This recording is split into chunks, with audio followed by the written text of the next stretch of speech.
1110 Houston Street, Laredo, Texas, August 18, 2025, 5:30 p.m. All stand for the Pledge of Allegiance. I pledge allegiance to the flag of the United States of America and to the republic for which it stands, one nation, under God, indivisible, with liberty and justice for all. Moment of silence, please.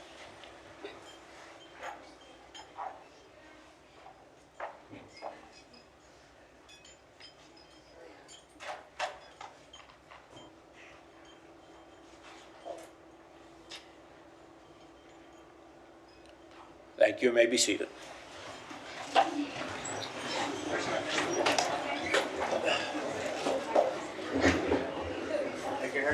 Mr. Secretary, roll call, please. Yes, Mayor. Sorry about that. Honorable Mayor, Dr. Victor D. Trevino. Present. Honorable Council Member District 1, Gilbert Gonzalez.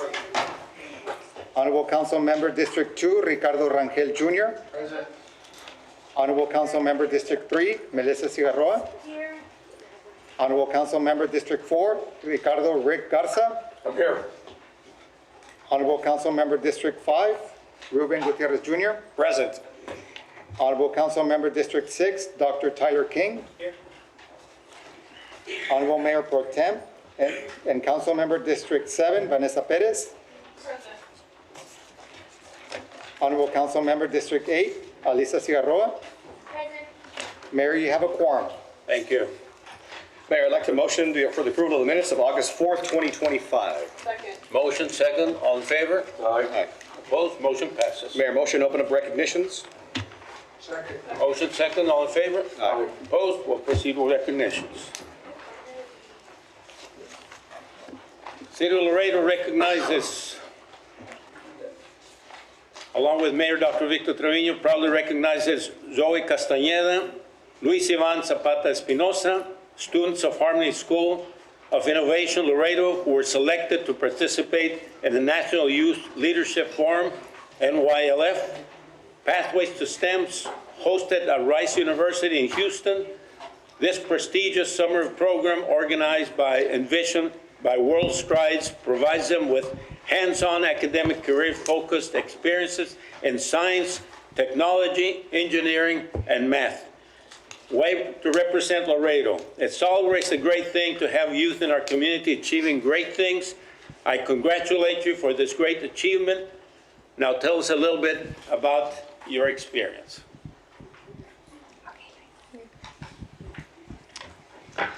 In Rice University, I learned a lot of things about STEM and science.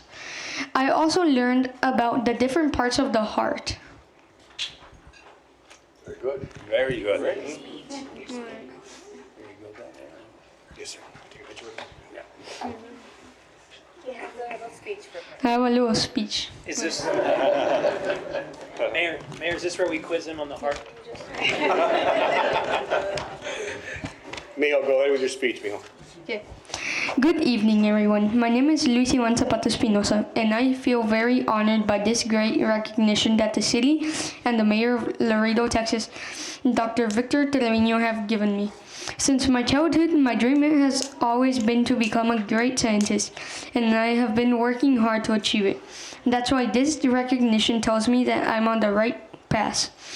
I want to thank all of the teachers of Harmony School of Innovation I've had in my school life, because with their teaching and support, they have helped me get to where I am now.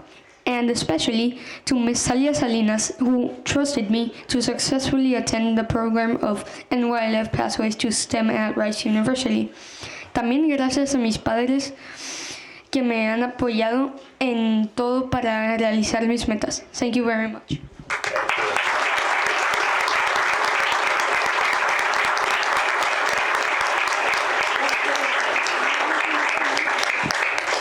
Thank you very much, everyone, for this opportunity and this time. Our leaders are showing a great enthusiasm, and at an early age, we are promoting our students, at Harmony School of Innovation of Laredo, to think not only here locally, but outside. These two students had an amazing experience a whole week in a college dorm with other peers their own age, learning about science, STEM.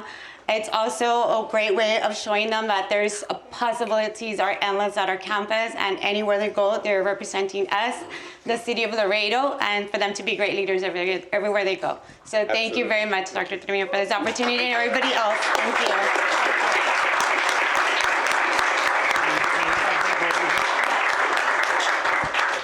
Mayor, if I may? Yes, go ahead. Just to Zoe and Luis, congratulations, guys. It really means the world that you're out there representing Laredo. To your teachers, thank you so very, very much. Your counselors, everybody out there at Harmony School, it's a wonderful school. To the parents, thank you all so much, because without you behind your children, they wouldn't be able to achieve what they're doing now. Mijo, you did a wonderful job reading, Luis. I think you're doing wonderful. You're doing great.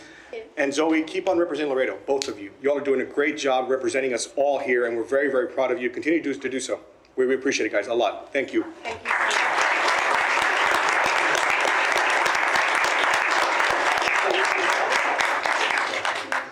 If the family members of Zoe and Luis would like to get up here as well to take a picture with the mayor and your council.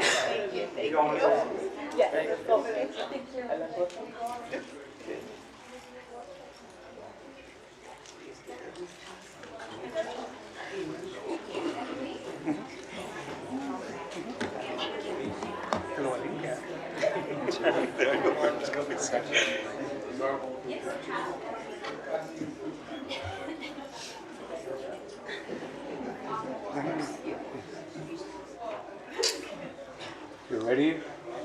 1, 2, 3. One more. Ready? 1, 2, 3. One more here. 1, 2, and 3. 2 more. Sorry, I'll do this as quick as I can.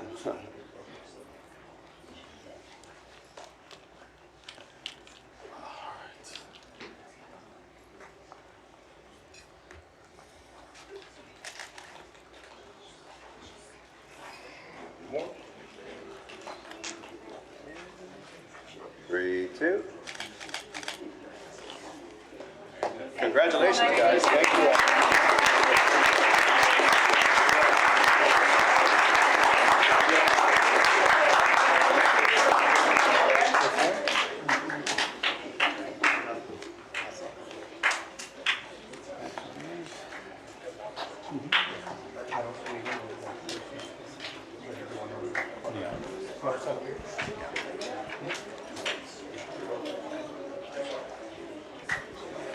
All right, next recognition. City of Laredo Mayor Dr. Victor Trevino recognizes Manuel Christian Cardenas, a Laredo native, for his outstanding achievement as a U.S. patent holder. His innovation and dedication inspire all our community and are a testament to the talent that thrives in Laredo. And as mayor, it's always important to highlight the talent that comes from Laredo for our youth, giving them examples of success stories. And Mr. Cardenas, can you tell us more about this point? Yes, Mr. Mayor. All right, thank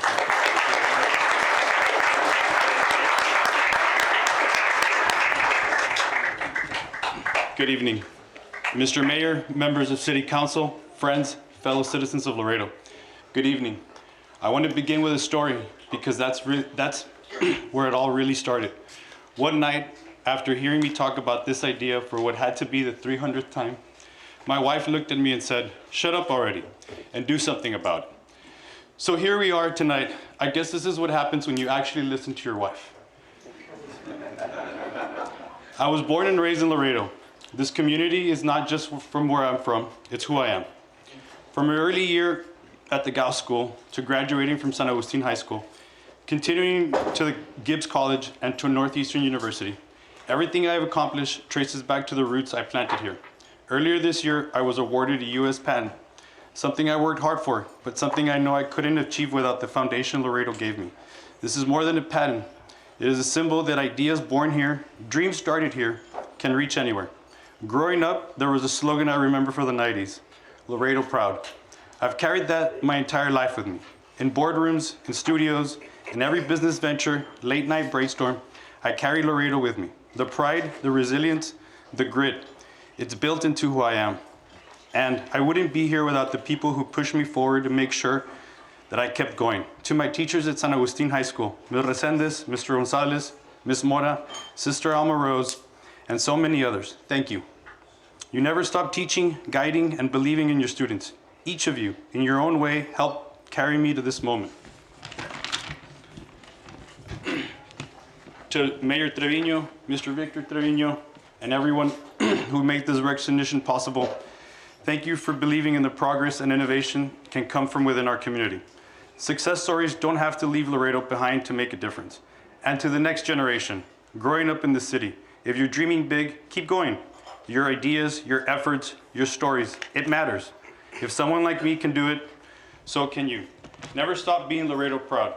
Thank you again for this incredible honor. I will carry it with me always with pride and gratitude and the promise to pay it forward.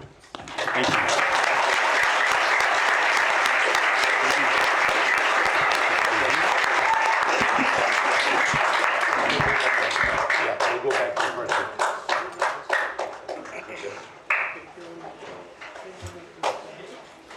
Congratulations. Congratulations. I'll take it so you can come and appreciate it. I'm sure. Thank you.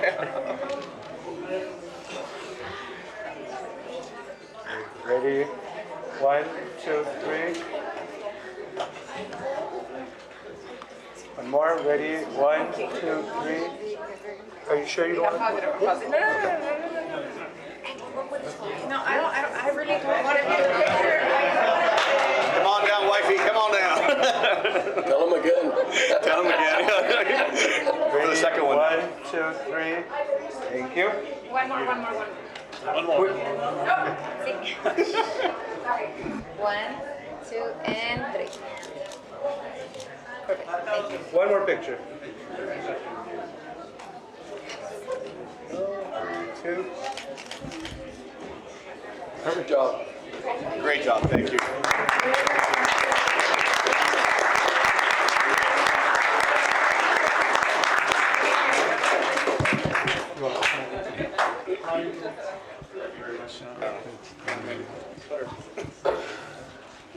All right.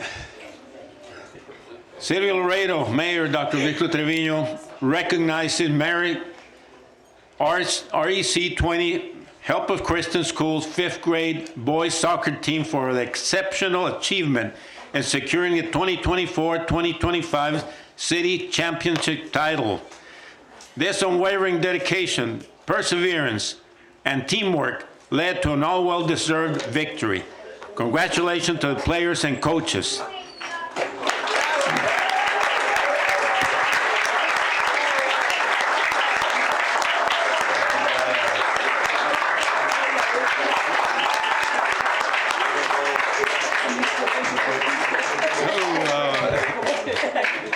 And I do want to thank the parents for all your dedication and efforts in bringing your kids to practice and the games. Do any of the coaches have anything to say? Yes, they do.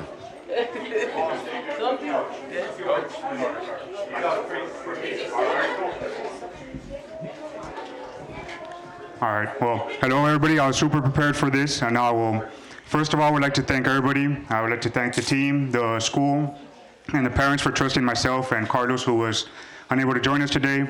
It was a great opportunity to help the students and the team understand that everybody is valuable in each of their goals and be able to work together into their second championship for the team in a row. So congratulations, team, and keep on going at it. Proud of you.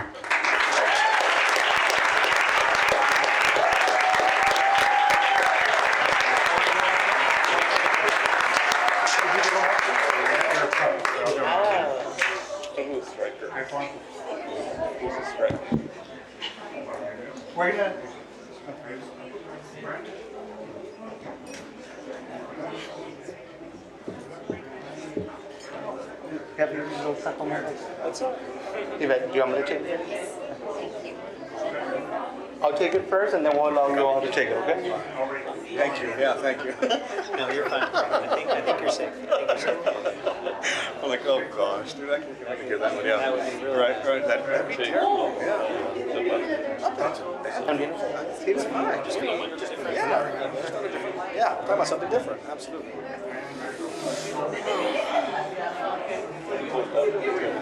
Coach, you want to send him this way?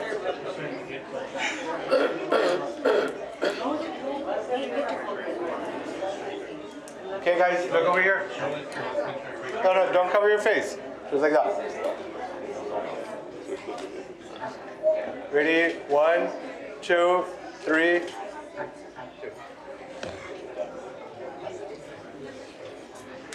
Ready? 1, 2, 3.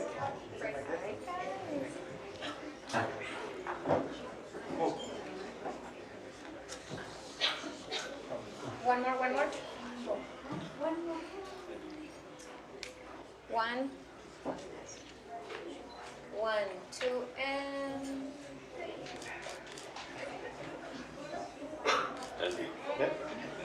Yeah. One more? Got one more? Did you take one? Yeah. Yeah, I'll get it. Okay, come on. Right over here. 3, 2. Perfect. Great.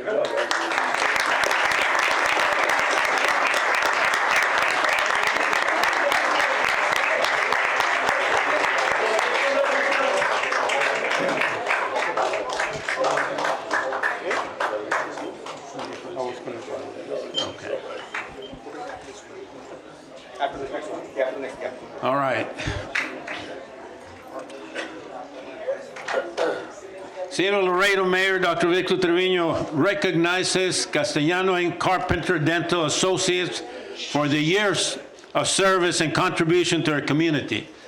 Now, the reason I wanted to recognize these individuals in our community, because besides of their great work as they do in husband and wife dental practice that have been serving Laredo community for over 30 years, with Dr. Vanessa Carpenter as a general dentist with an emphasis on cosmetic dentistry, and Dr. Castellano, who is also former president of the American Academy of Pediatric Dental Services. I would like to present them with this congratulations, this recognition. We have known that they served the public with a lot of endeavors, a lot of public support, a lot of public announcements, so we congratulate them for that. Thank you.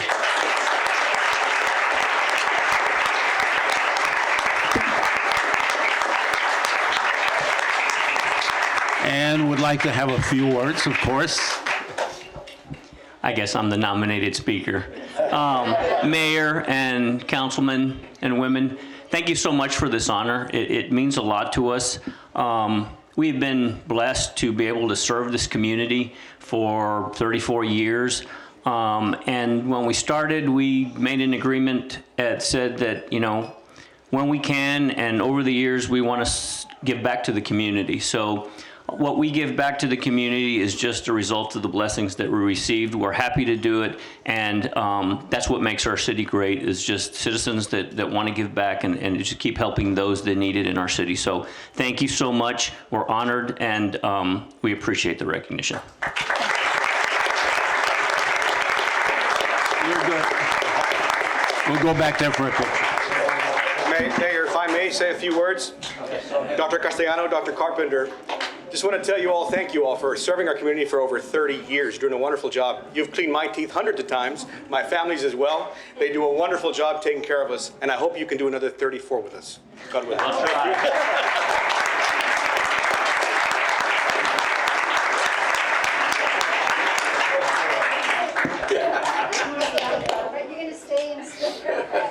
Yeah, we need public comment from you. I've never been more excited about fluoride in my life. Can you scoot over, Doctor, please? Right there.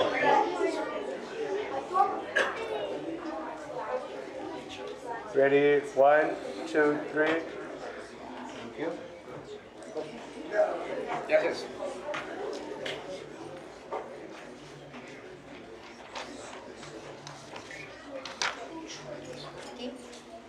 One, two, and...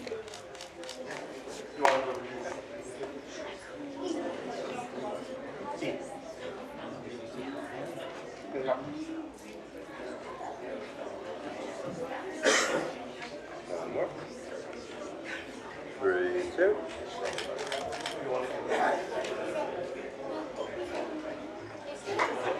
Congratulations. Thank you.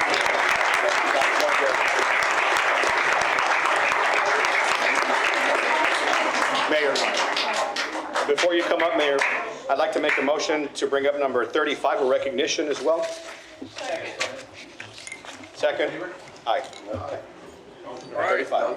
Item 35, recognition of the Laredo 7U All-Stars for winning the 2025 Pony South Zone Pinto 7 World Series champions. I want to acknowledge and congratulate all these group of young players, I'm sure, for putting Laredo on the map. I'm sure they've been keeping up with what Team Mexico has been doing this past week. Hopefully they stay focused so they can put Laredo on the map at Wimberley in the near future. Thank you guys, congratulations.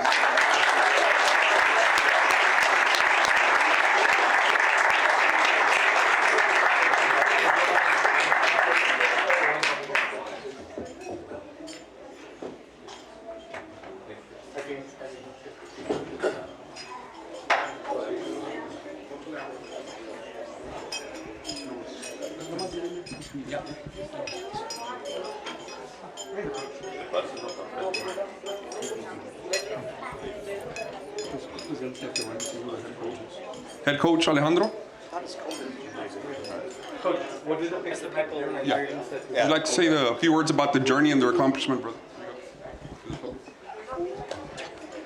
Yeah, just to talk about the experience that we had here at the Pony World Series. I mean, it was something wonderful to get this group of young boys come together, practicing, showing their heart. They all came together, trusted each other. More than anything, they were committed, and they came through over there in Portland. I mean, it was an outstanding tournament. We allowed a total of 6 runs, a total of 5 games. The first 3 games we shut out. And the championship game, we only allowed 1 run. So they were ready to go since day one. Since day one of practice, they showed a lot of heart. So congratulations, boys, and we're not done. We're not done.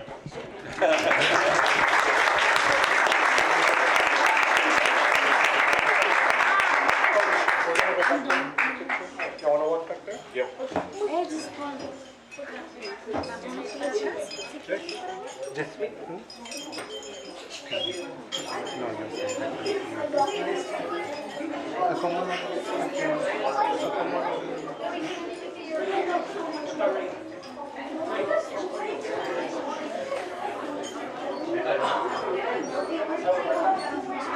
Yeah, but you can say a little bit back. Right there.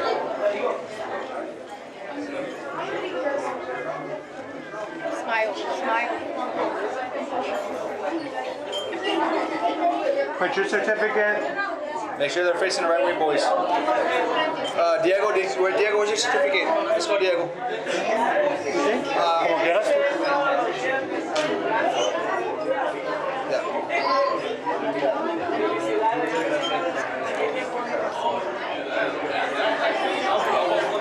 Here, Madrigal. No, hold on. Gilbert should. Right there. Oh, they're covering the sign up, that's They're why. covering the banner. They're covering the banner. Get them off to the side. Bayo, y'all scoot over this way a little bit. There you go.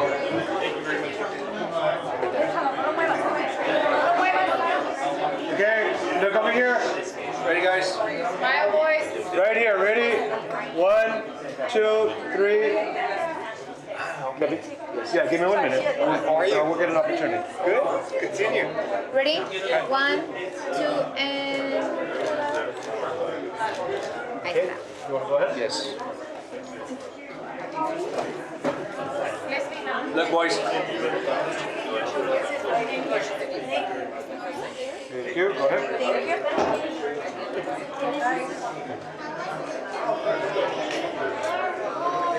Go ahead, bud.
And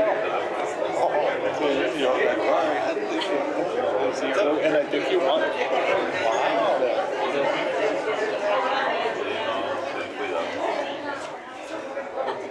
Mayor, welcome back. Yes, sir. Mayor, I'd like to motion to open up citizens' comments. Second. Motion second, citizen comments, all in favor? Aye. Opposed? We'll proceed with citizen comments.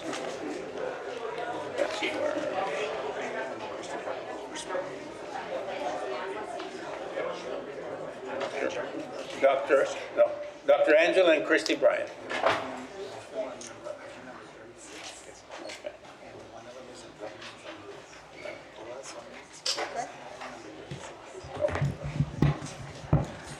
Just talk in the middle of the question. Oh, we don't need to, okay.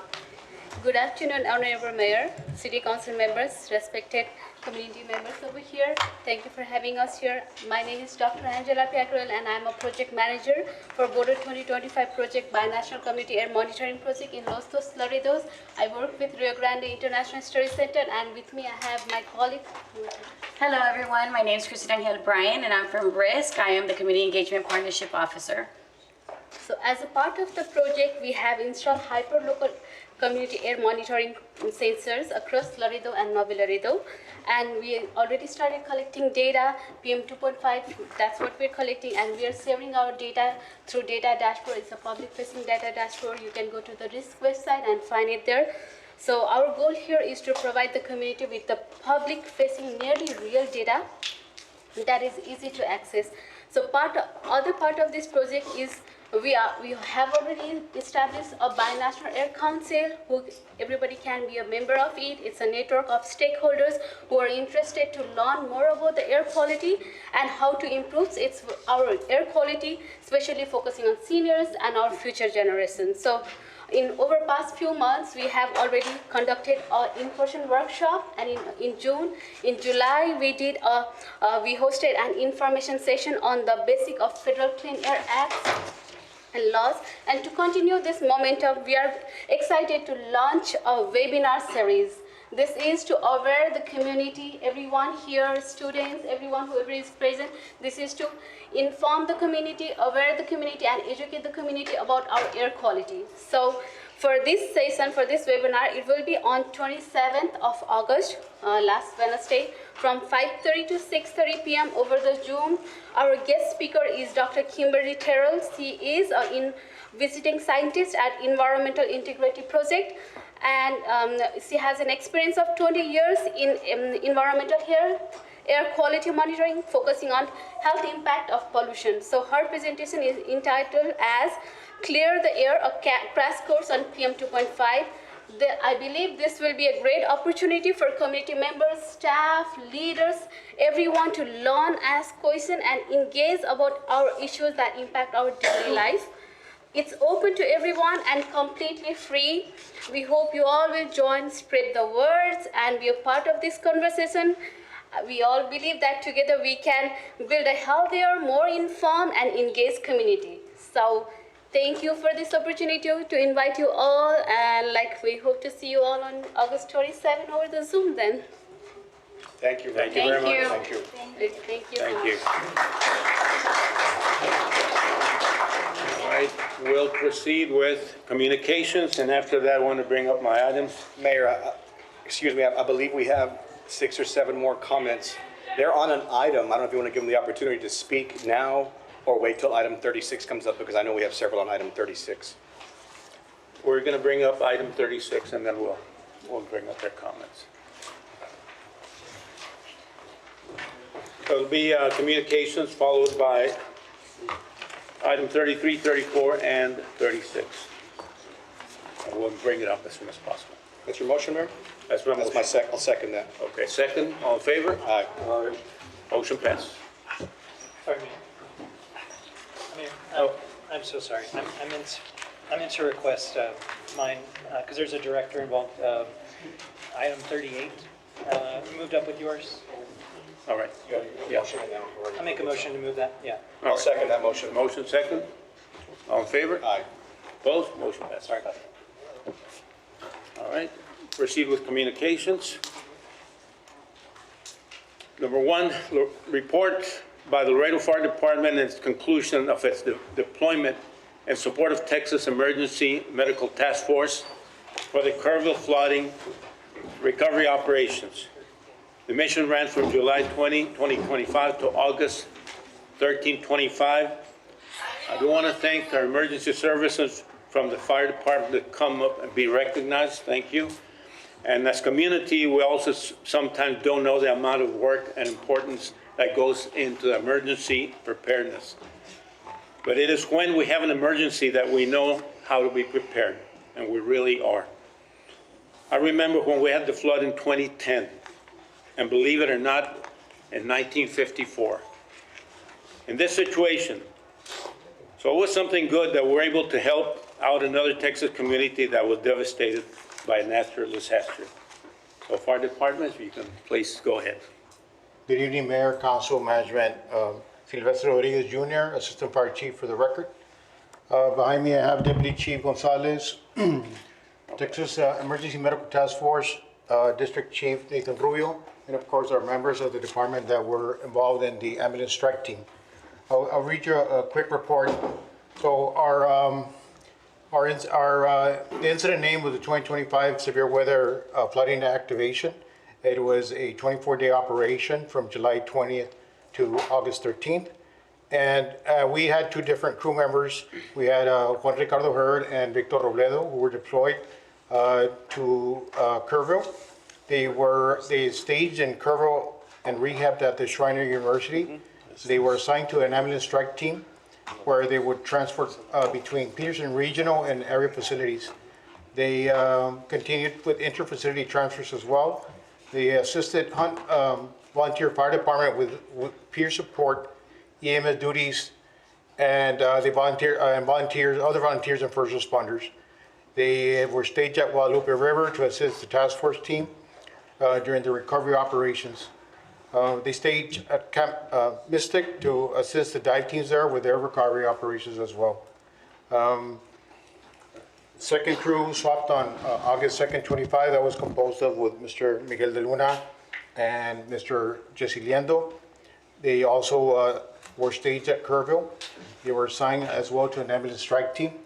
And there they staged to assist Task Force 2, the state Texas Task Force 2, during their search and recovery operations. They stood by at the Emergency Operations Center, and they also assisted with geographical force protections for those areas. They assisted the DPA dive operations teams as well. While they're doing their operations, they would stand by in case somebody would get hurt. So they were eventually demobilized on 8/13/25, and so they did a great job out there. I have Nathan Rubio from the task force. In case you have any other questions, Nathan is a Laredo Fire Department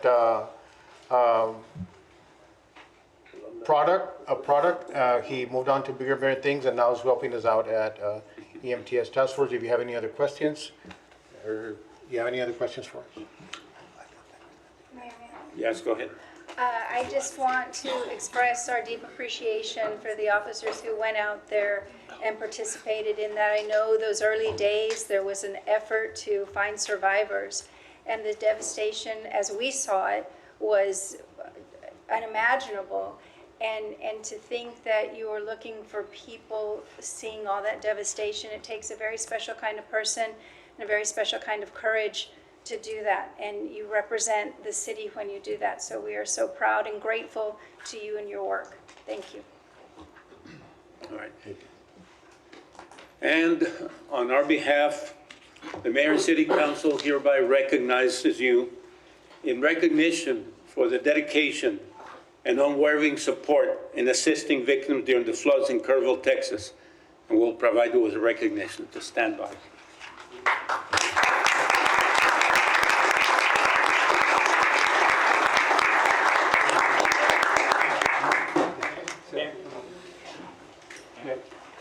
Could we possibly hear from you guys on kind of your experience up there? Or, if you don't mind, Mayor? Or, If they could say a few words. Yes, go ahead and say a few words. Okay. Thank you. Jesse Liendo, firefighter with the Laredo Fire Department. We're the recent crew, me and Miguel de Luna. Like you said, we could see that through pictures and videos in the news, and does not compare to what it looks like in person. It's very sad, and I'm proud and proud to have this opportunity to go out and be of some use to that. What I did see is the city of Kerrville and the surrounding cities, they've come together. It's very inspiring to see, and they're supporting one another. There's a lot of support around there. They were bringing us meals to our ambulance and bringing us drinks and trying to support any way they could. So it was a deep honor to be able to do that, and it reminds us what to prioritize in our lives. So I invite anybody who hears these words to look at what is important to you and hold it very closely.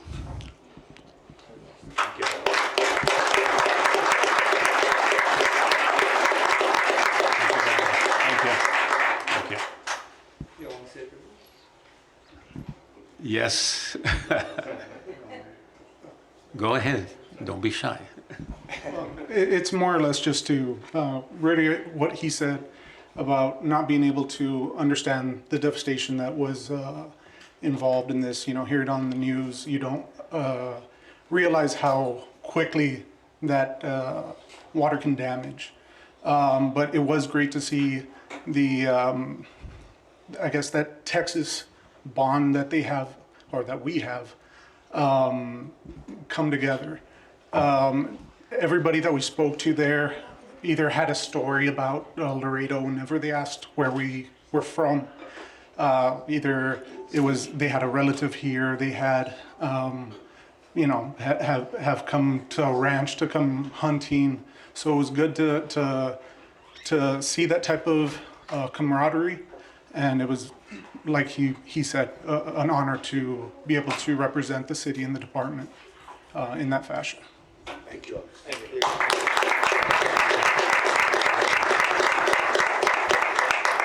Next. You're forced. Yes, sir. Wasn't expecting to speak. No, just what we saw out there. It was very shocking. We all saw the news out there, how quick the storms came, the families that were impacted. When we arrived, there was still 3 bodies yet to be recovered. Within a few days, they had found 1 of the bodies, pending 2. Seeing the resiliency and all the volunteers helping out, helping the community, it was a sight to see. I don't wish on that level of destruction for anybody to experience. It was truly heartbreaking to see the destruction, the houses, the people that were impacted, the patients that we encountered, the stories that they told us. They all knew a victim that were impacted by this flooding, and it was just and it was an honor to help them because they really needed the help, and for us to help out, it was. I'm glad that we were able to experience and help them out because I don't know how to say it. It was something. It was something else. So.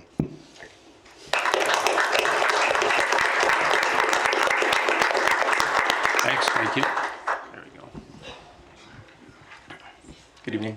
I'm Miguel de Luna with the Laredo Fire Department.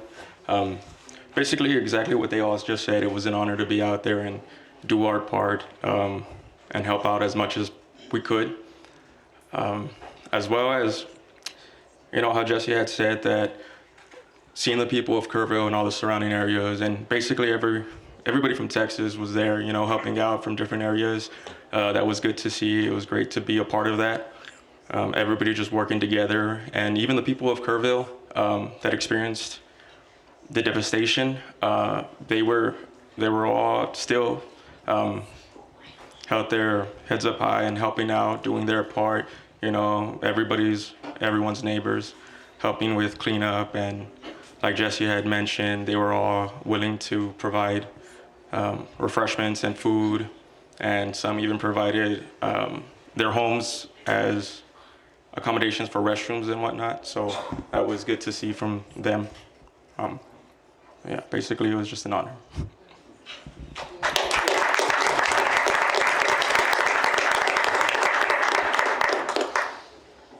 You're next. That's all. Oh, that's it?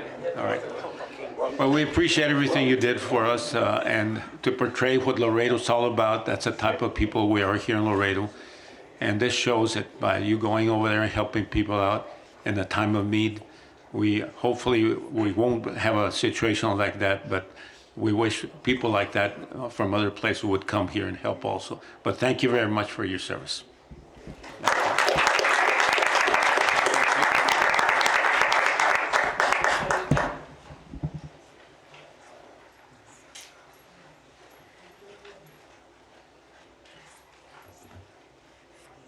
Ready? 1, 2, 3. Thank you. One right here. Ready, 1, 2, and 3.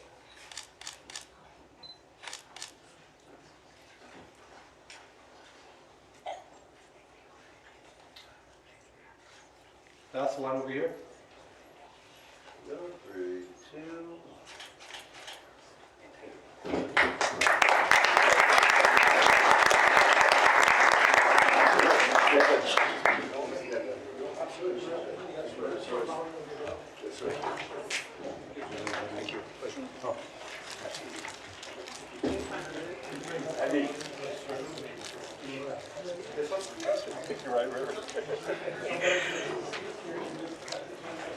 I got it. I got that. Yeah. All right.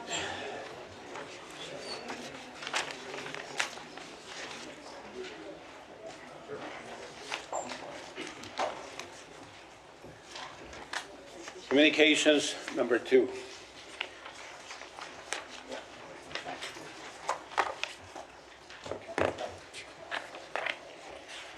Presentation by Mayor providing general comments on city matters, upcoming initiatives, and other relevant updates for the council and the public. Some of the announcements: we're getting ready for Laredo Marathon that will be held on November 16, 2025. After several discussions with the help of TxDOT, we're going to be permitted to have our city race this year without changing the route. I want to thank the running community for their input and help with this. With that being said, as a city with Boston Certified Marathon, we have become a part of a family of cities throughout the world. One of those cities is Sydney, Australia, which brings us up to the next communication. Anybody want to present on this? All right. We'll proceed to number 3. Letter from the Office of Mayor Dr. Victor Trevino to Lord Mayor Clover Moore of Sydney, Australia, congratulating them on recently accepted World Marathon Majors race and our participation and friendship. And Sydney, Australia has been recently approved to become one of the 7 world majors to join the ranks of London, Chicago, New York, Germany, Tokyo, and Boston. And we have one Laredo competing in this race this year. So as a gesture of goodwill and sportsmanship between our cities, we will be sending the Lord Mayor Moore a framed jersey from our marathon. We also have some words for our local runners to say a couple of words. Okay. Good evening, Mayor, City Council, Management. Victor Trevino for the record. I'm here with Director J.J. Gomez and Jen Sanchez from Parks and Recs. As you can see, this is our 2023 Laredo Marathon jersey. This was the first year we initiated. It's a Boston qualifier. We've actually been published as on a list of world marathons, so we're known worldwide because of our certification. As you know, as the Mayor you just stated, the Sydney, Australia became the 7th global major, and so it's an honor to go race there at the end of this month. and we're going to be presenting a similarly framed jersey to the mayor there of Sydney in hopes that next year they send somebody over here. So this is a spirit of goodwill and friendship and sportsmanship. It's similar to our sister cities, but more so for athletics. And I think this year we have a great announcement because, as you mentioned, TxDOT is going to allow us to do the Laredo Marathon course one more year before the construction on Loop 20 and before we have to change it. But in addition to that, another announcement will be that we will be adding an adaptive athlete category for athletes with disabilities. Ms. Jen Sanchez is going to talk a little bit about it, but in the interim, if I could maybe have you guys sign this jersey before we frame it, and this is going to go all the way to Sydney, Australia. Okay? Thank you.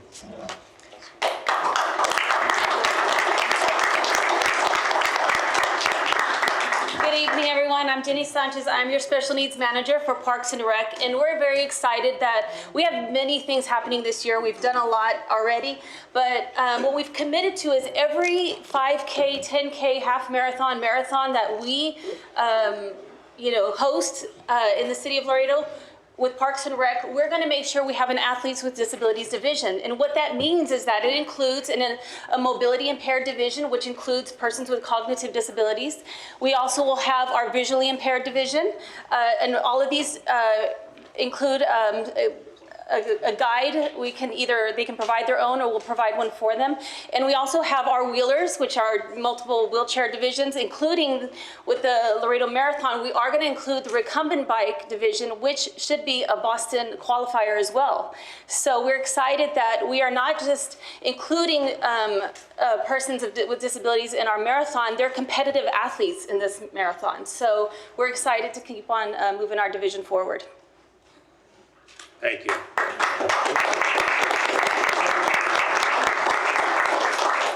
Good evening, Mayor, Council. I was going to introduce Jenny, but that's... I introduced myself. Yeah, no, but that's I'm going to give, when I do our presentation later this evening, you're going to see the new program that we added to our department. It's really, it's really proud of our department, our staff. Because when I took the CPM class 3 years ago, I realized my practicum was how behind we are in special needs and adaptive. And one of the things that I said with the help of management and you all, that we were going to open up a division of special needs and adaptive, and also for all needs.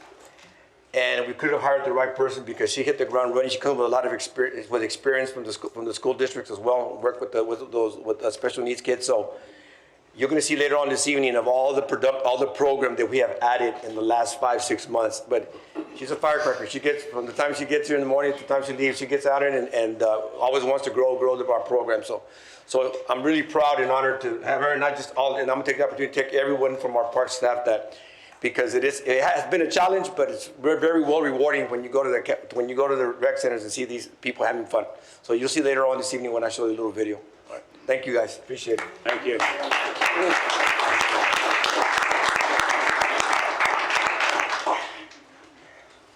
All right, we'll proceed with number 4. All right. Mayor, City Council, as your city manager, I am pleased to formally introduce our new city engineer, Mr. Eliud de Los Santos.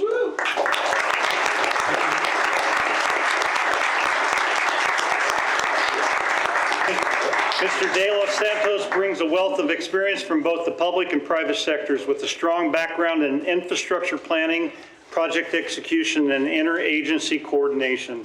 He began his professional career with the City of Laredo in the Utilities Department as a construction inspector, where he gained valuable field experience. He later served as Project Engineer 1 with Civil Engineering Consultants, working on roadway, drainage, and utility designs, and then joined the Texas Department of Transportation as a transportation engineer, managing plans, specifications, and estimates for major infrastructure projects across our district.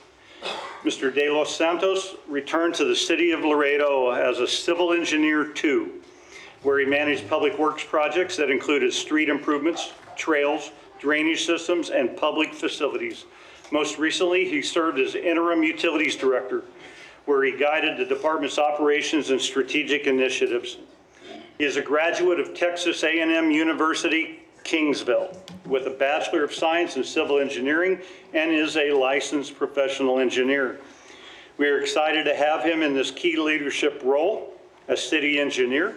Mr. De Los Santos will lead efforts to enhance and expand our infrastructure, working closely with departments and stakeholders to ensure sustainable and resilient growth for our community. Thank you. Go ahead. Good evening, Mayor. Good evening, Council. If I may, real quick, I just want to say that I'm honored for this opportunity given by management and this council to serve as your city engineer for the city of Laredo. And I look forward to keep on moving on the accomplishments that we've had with the leadership under Mr. Chavez, our previous city engineer. And my goal is to keep on moving on with the infrastructure projects, keep them moving that align with the community's needs and the goals of this council. And if you ever need anything, I'm a phone call away. I'm on the second floor. You're free to walk into my office anytime. Thank you. Thank you very much.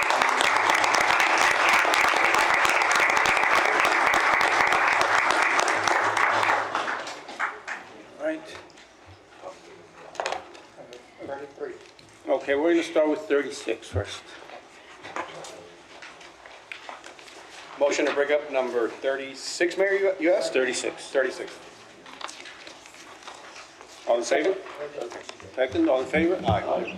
Opposed, motion passed.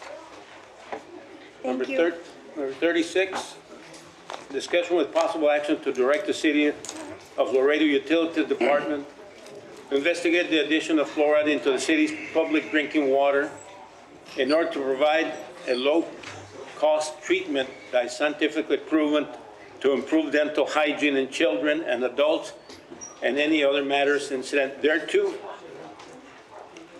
I did receive several calls regarding this item about adding fluoride to our public water. And understandably, this topic is naturally going to get public interested and concerned. As a medical doctor, for me, the question is not really the benefits of fluoride.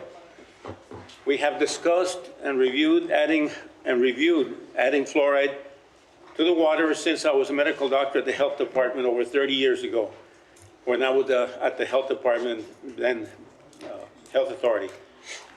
We never recommended this course back then because the question wasn't whether fluoride was beneficial, but whether it was necessary, since we get fluoride from other sources and we are blessed to already have it natural in our water from the river.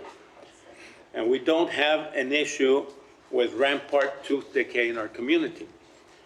But what I do know is that when I would caution the council is that if we add too much fluoride in our water, this can lead to the staining of teeth and could also impact the development of enamel in small children due to what's called dental fluorosis. But that would depend on what fluoride levels the water is currently showing. So with that being said, we would like to hear from utilities and the health director about their findings and recommendations. Go ahead. Mayor, may I just ask a question? Yes, go ahead.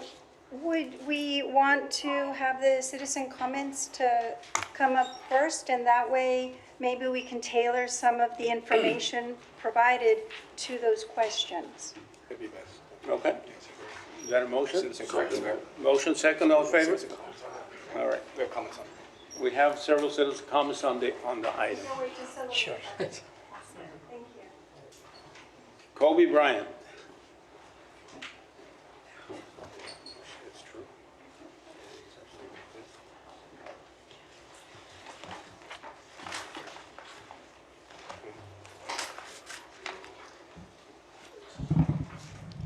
Ladies and gentlemen, esteemed members of the council, today I rise to address... Can we have your name for the... Oh, Kobe Bryant for the record. Yes. To address a matter of great importance to our community. The proposal to increase fluoride levels in our drinking water has sparked much debate, and after careful consideration, I have come to the conclusion that it would be unwise for this government to pursue such a motion. First and foremost, we must acknowledge that there is simply not enough data to justify this decision. Unless we have strong recommendation from our health and water department, I see no compelling reason to expose the public to a potential risk. Our community deserves certainty and safety when it comes to the quality of our drinking water. Having absorbed how this council has previously invested our tax money in water plant, it is only natural for the public to be curious. We cannot afford to repeat past mistakes. The trust of our citizens is paramount, and any action that raises concerns could jeopardize that trust. Moreover, I believe it is essential for individuals to have the autonomy to choose how much fluoride they consume. People should have the right to make informed decisions about their health rather than have that choice dictated by government policy. Instead of focusing on fluoride increase, I urge the council to redirect its attention to the pressing needs for repairs to our water infrastructure. Our water system has proven to be in need of maintenance, and investing in that will yield greater benefits for our community. In conclusion, if this government wishes to proceed with the idea of increasing fluoride levels, I caution against experimenting with our only source of drinking water. Let us prioritize safety, transparency, and public trust above all else. Thank you. Thank you.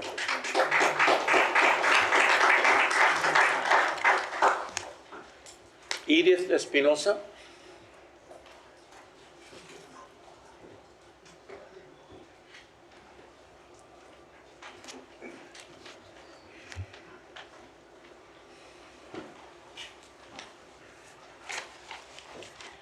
Hi, Edith Espinosa for the record. So basically, fluoride was added first to public drinking water in 1945 in Grand Rapids, Michigan, with the goal of reducing tooth decay. However, in the mid-1950s, Crest launched its toothpaste with fluoride. This toothpaste was developed by Joseph and William, which was the first recognized by the American Dental Association as an effective decay-preventing agent, receiving the ADA seal of acceptance in 1916.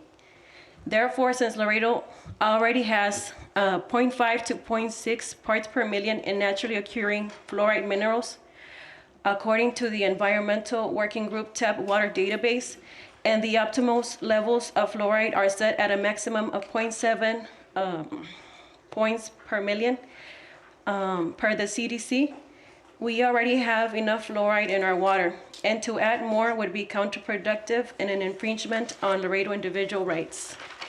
The FDA currently classifies fluoride as a drug.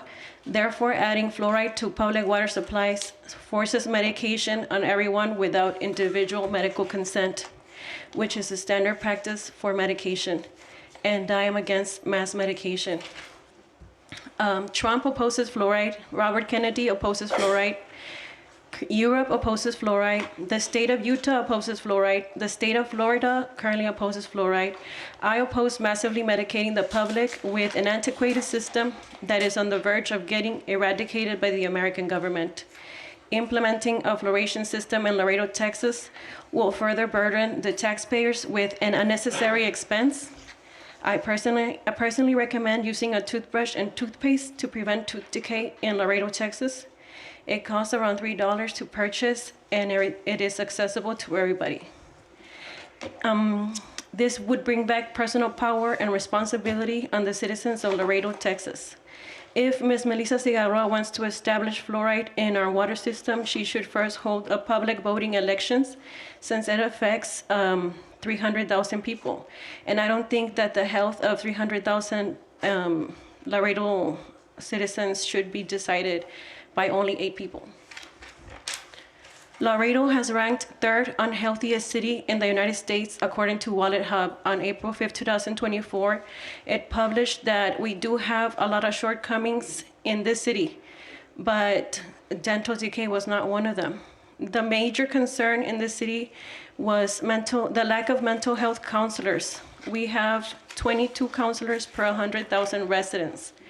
We also rank at number 181 for percentage of adults ages 19 to 64 with health insurance. Number 181 for percentage of visiting doctors or dentists. Number 180 for general dentists for per 100,000 residents. So we only have 11 dentists per 100,000 residents. So what I think is that we need more dentists in the area, and I guess like more places where people can actually get their dental work done, instead of adding more fluoride and putting the burden on people.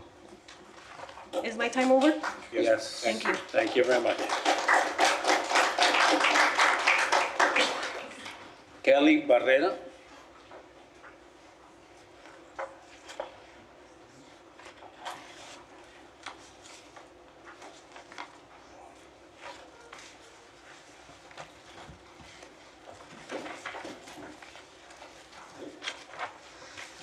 Thank you for having me, Council. For the record, my name is Kelly Barrera. I would like to start off with a quote in a letter from the Belgian government in the year 2000. It goes, "The fundamental position of the drinking water sector is that it is not its task to deliver medicinal treatment to people. That is the sole responsibility of health services."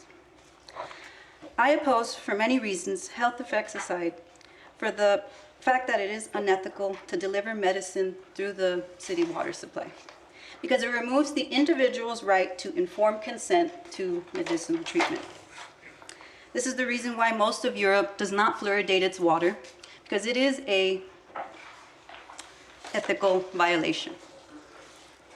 And your studies show that European tooth decay rates are unaffected despite lack of fluoridated water. As mentioned, the FDA classifies fluoride as a drug, not a nutrient. This is a medication, and as such, you are proposing to medicate the city water supply. And if my dentist, my child's dentist, allows me to opt out of fluoride treatments and respects it, I believe that this motion should be put to a public vote. Because I do believe that people are to decide their own medical decisions. Because I may have cavities, which I don't. I don't think that you all should be forced to have more fluoridated water in our system. The effectiveness of fluoride, the evidence is mixed from what I've seen. Yes, it could help with tooth decay, but there is no meaningful decrease in cavities where water is fluoridated. For example, San Antonio reported in 2011 that after 9 years and $3 million of adding fluoride, research showed tooth decay hasn't dropped among the poorest of Bexar County's children. It has only increased up to 13% that year, 2011. So, the other thing about fluoride is it is a cumulative toxin. Overexposure, as Dr. Trevino mentioned, dental fluorosis, bone issues, thyroid, neurological issues. These issues are particularly enhanced in infants, children, adolescents, and the elderly. So, in me speaking here to oppose this, I'm speaking for my daughter and for the children we celebrated here.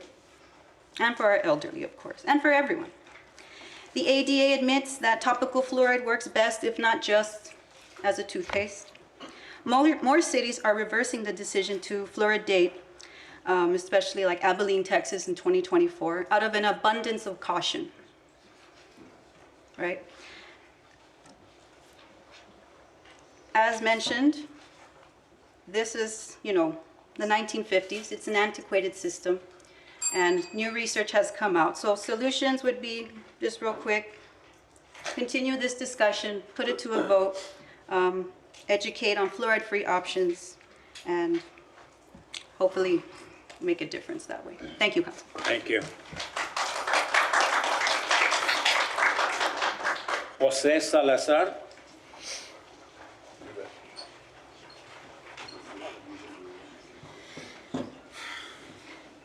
Can I use it for a PowerPoint? Yes?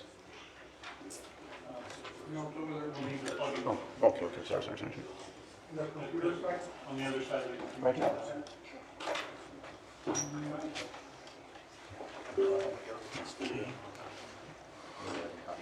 Sí, sí. Yes. Thank you so much. It's a JMS. Yeah. There you go. All right.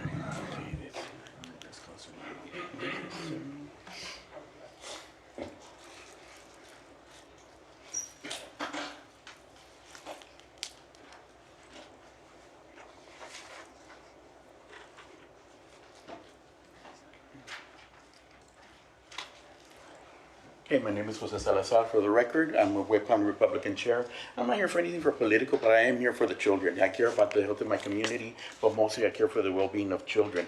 I did a little look into your water report, and we do have some fluoride in the water. It's been mentioned before, whether it's in bedrock or comes from runoff. We do have some that is in there, and it does say that it promotes strong teeth, which is accurate.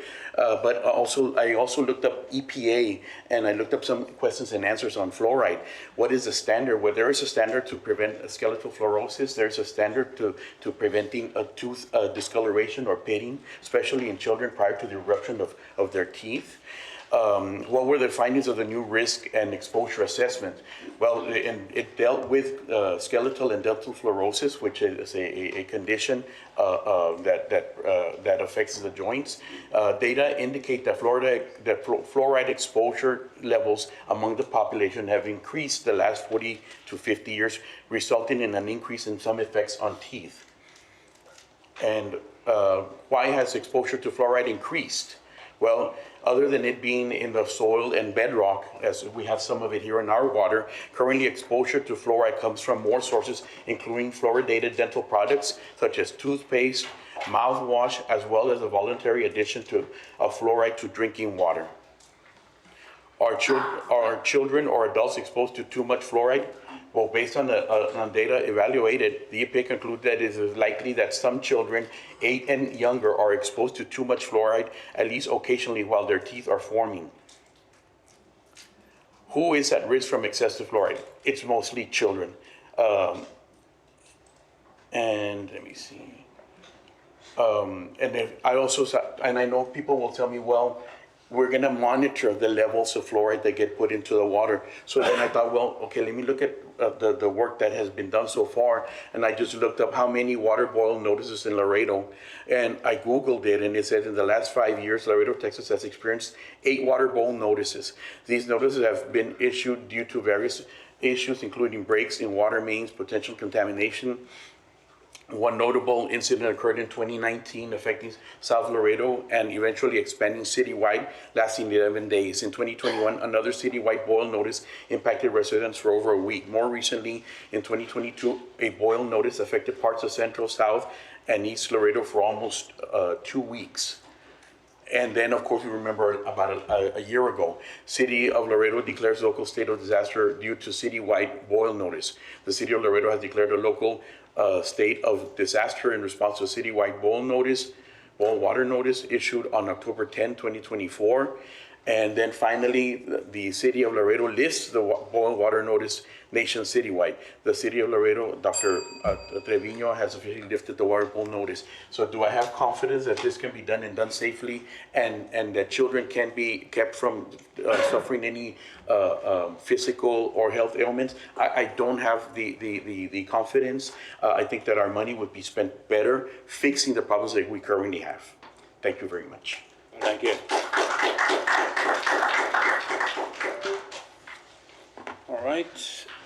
So with that being said, I would like to hear from Utilities and Health Director about their findings and recommendations. Mayor, may I share my comments? Go ahead. Hello, Dr. Alzabet. I won't keep you too long. I really appreciate everyone coming and sharing their comments.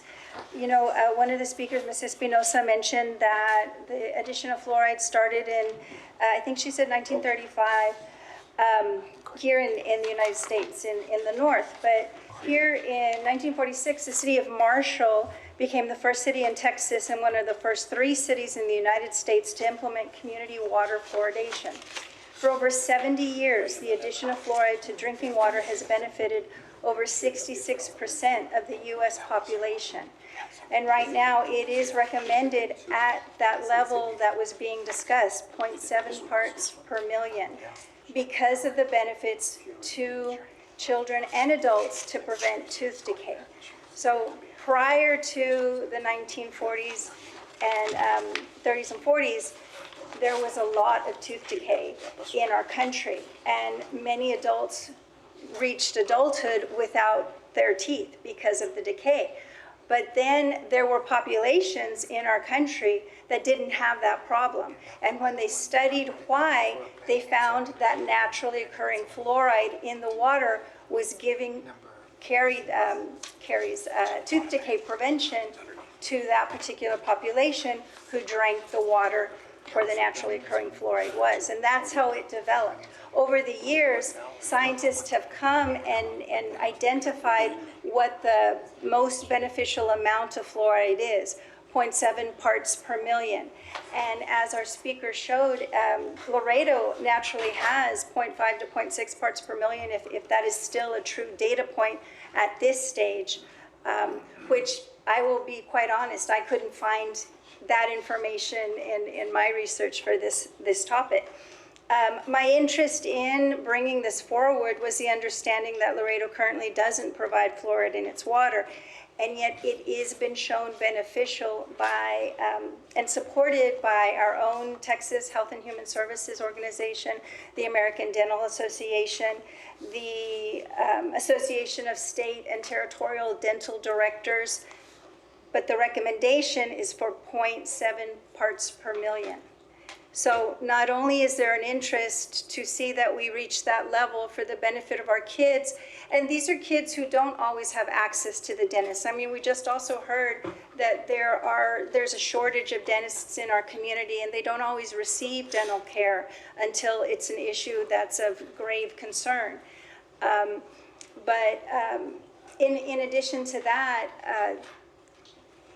if children are not learning proper dental care, then they should be able to receive benefits of some protection to their teeth through public water systems, just like 66% of the rest of the country.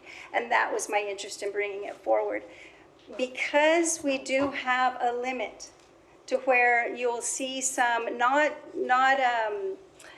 terribly detrimental to your health, but detrimental to the function of your formation of your teeth at higher levels, there's another interest to regulate fluoride, to make sure if we do have naturally occurring fluoride that we are making sure it doesn't reach levels above, what I read was 4 parts per million, that then you would be concerned about the integrity of your teeth if you continued to drink water at that level for extended periods of time. So that was my interest in bringing this item forward, and I'm looking forward to hearing our utilities director speak a little bit about fluoride in Laredo's water. Dr. Alceva, please.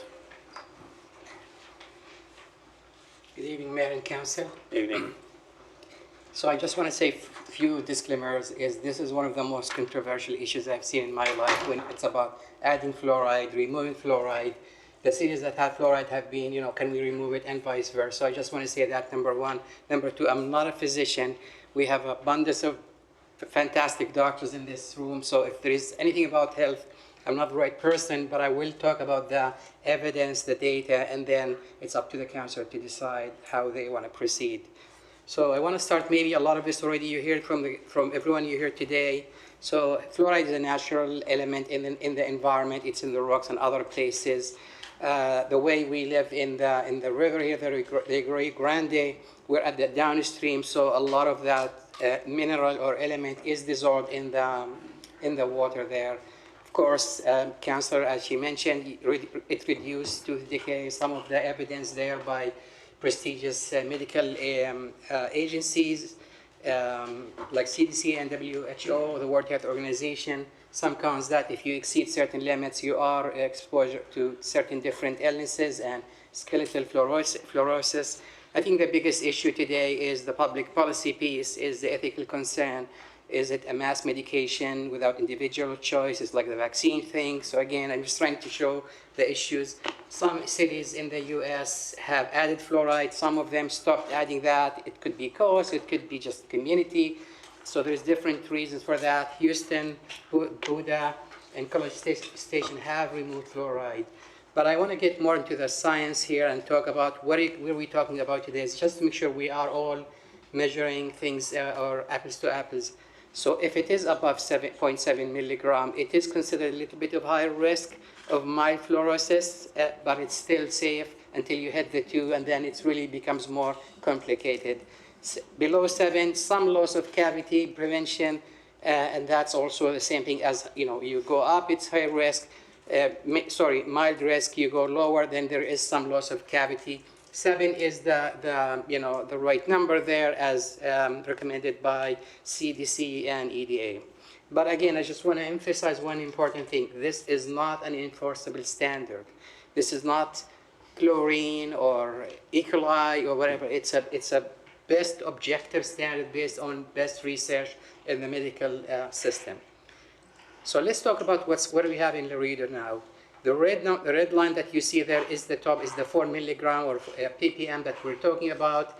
This is something that at that point there are some kind of medical concerns and issues. Right now, from the last 4 years, the Laredo water system has been around 0.65 to 0.7. So the river system itself is exactly at the perfect number we want without touching that system. Now, why I'm saying that? Because it seems like if you look a little bit away from the valley areas, the cities that add fluoride in Texas, they're around 0.3.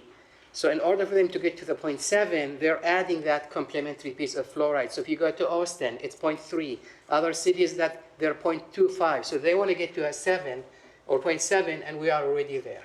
So the line that you're seeing there, it fluctuates up and down, but right now we are exactly where we need to be without doing anything. So what is the summary is? Yes, Laredo. If I may? Yes, go ahead. So you just said that there's no need to add fluoride. No need to because add it's already fluoride. naturally there. Yes. And if we add more, it would be dangerous, So, potentially. so if you look at the numbers, it's not 0.7 always, it's 0.65, 0.7, 0.65, it goes, depends on the river thing. So if we need to add fluoride, it will be the increment of 0.65 to 0.7, and I did the math. If we just buy self-monitoring systems and add that exact portion, we're looking around $350,000 a year just to keep that perfect number there, and we cannot guarantee that on continuous basis. But we have other issues like, for, the current, that would be on top of the job that you all are already doing. It would be an additional task. Correct. Cost and everything. That was my slide, basically, is we're already there, we're optimal right now. We have the issues of odor and taste. We need to deal with the outages and ensure that we continue our regularity compliance, which was impacted, as you know, with the water boil advisory. So the short answer, Councillor, we're in good shape. We're exactly where you think we need. Mayor, if I may? Yes, go ahead. Just real quick, how long have you had this data? We monitor this for, I know we got this, we produce our own reports annually. TCEQ produced their own data for the river on different spots. So we have, I think I've seen the 5-6 years in the past. That's consistent with what I showed you right now. Okay, thank you. Yes, go ahead. Okay. Thank you for this. Guys, do you remember that time last year when we had 5 hours of public comment on people being worried about the arts being defunded? And then Mr. Nebb told us at the end that actually there's no way that can happen because the money needs to be in a certain. Okay, another example of where we could have told us that at the beginning, and maybe even informed the public that, and maybe someone could have called Councilmember Cigarro and said, hey, by the way, we're already good. So just to save our valuable meeting time, that would just be my request. All right, thank you. Mayor, well, Yeah. this item clearly specifies to investigate. I want to thank Dr. here for his presentation. With that being said, it's great to know that we're at that level because we're upstream. So I would like to just make a motion to table item. Second. Mayor, if I may just. Yes, go ahead. I agree with you. Dr. Zemed, thank you so much for bringing this information in. It's by everything that's changing right now, bringing that services and working along with the city management. I know that right now we've been going through budget, and I'm not trying to put my colleague out there, but we've been going through budget. We're going through changing the pipings, the lines, doing those the personal lines. So it changes a lot, you know, so there's a lot of things, information that we need to gather. Having 6 years, but seeing this, that's saying that we're there, we're 0.6 or 0.6, we should be, we're awesome. So thank you so much for the hard work you have. We'll hopefully continue, but if it does change, bring it back to us. And I hope you do bring it back to us so we can, you know, make a change in that project. Mayor, if I may? We Mayor, if I do may? report. Yes. Excuse me, you have a motion and a second to table. There's no more discussion for the second. Motion and second. All in favor? Aye. Opposed?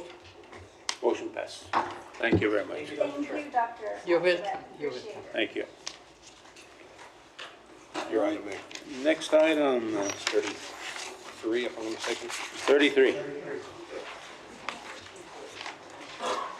33, discussion with possible action on working with our federal representatives on creating federally or federal underserved designation to address our veterinarian shortage and any matters related thereto. Reason I brought this up is as a long-term solution in areas where we're underserved with veterinary services. We currently invest over $4 million in our shelter, and that's not to include ancillary services with enforcement and other departmental involvement. But we're still seeing challenges in the horizon. So we've been discussing with our federal representatives on creating identifiable underserved areas for veterinary services because it's an invaluable service. So we can request for assistance in these areas, especially because we're seeing the need for vet services, especially for spaying and neutering to control our animal population. So my first motion would be to continue to work with our federal representatives to help create this designation at a federal level and share our local experiences. I will also discuss with other border mayors so that resources can be available. Second your motion, Mayor. Mayor, That is my motion. Second, go ahead. The designation of being federally underserved for veterinary services, what department at the federal government does this fall into? Dr. Chamberlain, you can answer that. Good evening, Mayor and members of the council. Dr. Richard Chamberlain, your Public Health Director. Of course, I also have Ms. Lauren Bluestone here, our Animal Care Services Assistant Director.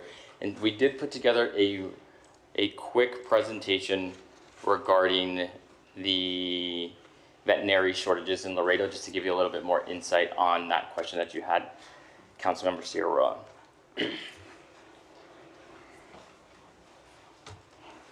And so the current veterinary crisis in Laredo, we have a total of 15 total veterinarians, 4.5 million acres to cover, and about an estimated 235K livestock and pet count. And so our border position creates a unique challenge for cross-border disease threats, extensive ranching operations, and the critical gaps in both companion animal and livestock veterinary care. And so understanding the federal shortage designations with health professional shortages areas and medically underserved areas, which are provided or designated by HRSA, which actually today we got an update that we became severe in our health professional shortage area. We went from a score of 14 to 18, not so good, but that information just came in today, FYI. And so these are the two different designations that exist through HRSA. Researching, which is something that I was able to find with Ms. Bluestone, USDA's veterinary shortage designations system. And so with that, you do have the USDA NIFA or NIFA, which is the National Institute for Food and Agriculture, manages the Veterinary Medicine Loan Repayment Program, which designates veterinary shortage areas and provides financial incentives. So you do have three categories: type 1, type 2, type 3. And of course, financial incentives to bring in those veterinarians to these areas that are designated as a veterinary shortage designation area. And so with that, there is a current designation for Webb County, which is TX55, which includes Webb County, Starr County, Duval, and Jim Hogg. And as you can see there, which is a critical need because only 6 veterinarians are serving this 160,000 cattle, 8,000 goats, 210 horses, and sheep. It's just a model case. It's not specific, of course, to our companion or pet population, but of course, this is an active designation that Webb County currently does house or have. So the companion animal gap. While USDA designations addresses food, animal, and public health veterinary needs, they don't adequately address companion animal care shortages in Laredo. So our current challenges are long wait times for pet appointments, limited emergency care options, overwhelmed animal shelters, residents traveling outside of Laredo for care, and growing pet population with insufficient services. And so engaging our federal representatives is our strategic approach, which we can prepare a congressional briefing package, which of course our mayor just alluded to right now, prepare brief our key representatives with, of course, our congressmen and our state senators, coordinate with our state veterinarian, and monitor the nomination cycle for these designations. But realistically, what we're looking for here at the federal level is to expand the USDA shortage designation criteria, which we would advocate for including border-specific risk factors and zoonotic disease response capacity in our designation criteria. But if you really hone in on number 3, which is create a companion animal designation. So propose a new companion animal veterinary underserved area designation to address urban and border community pet care needs via the USDA shortage designation criteria, type 4, but of course we know that there's only type 1, 2, and 3. So 4 would be our recommendation. And we'll pause there for any additional questions, and I'll have Ms. Lauren jump in as needed. All right, go ahead.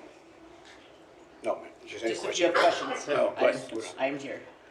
Any questions? Go ahead. When the policy action that you have on number 2 to increase funding for the veterinary medicine loan repayment program with specific allocations for Texas, Mexico border counties, do they do that in other parts of the country? They do not. It's 25,000 standard across the board. So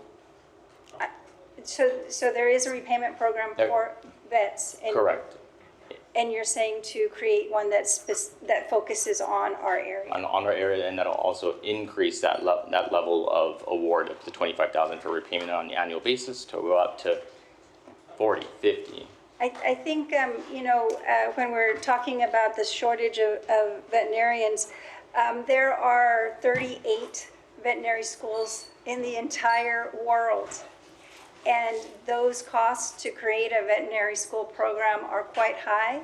I think the last 2 schools that were created were private ventures. So they're not connected to any academic center, and their costs are quite significant.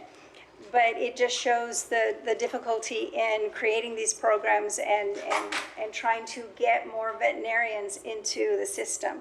Because it is a 4-year program. The veterinarians will tell you that, it's much harder than medical school, because in medical school, you're only dealing with 1 species. And in vet school, you've got like 26. And, 3 stomachs and 2 chamber hearts, or maybe we do have 4 chamber hearts. Things that are much more broad than what the medical school student faces in a medical school program. But I think, this bringing up these actions is a great idea, because it's not just a shortage here in our community. It's a shortage everywhere. All right. Go ahead. Thank you, ma'am. So these are federal actions. Is there something, we can contribute locally to as far as incentives for veterinarians? I mean, obviously, we just passed a budget, but, something to look into because we've talked about doing incentives for physicians coming here. So like dipping into our own money to bring in more physicians. I mean, could we eventually come up with an approach to add our own incentives?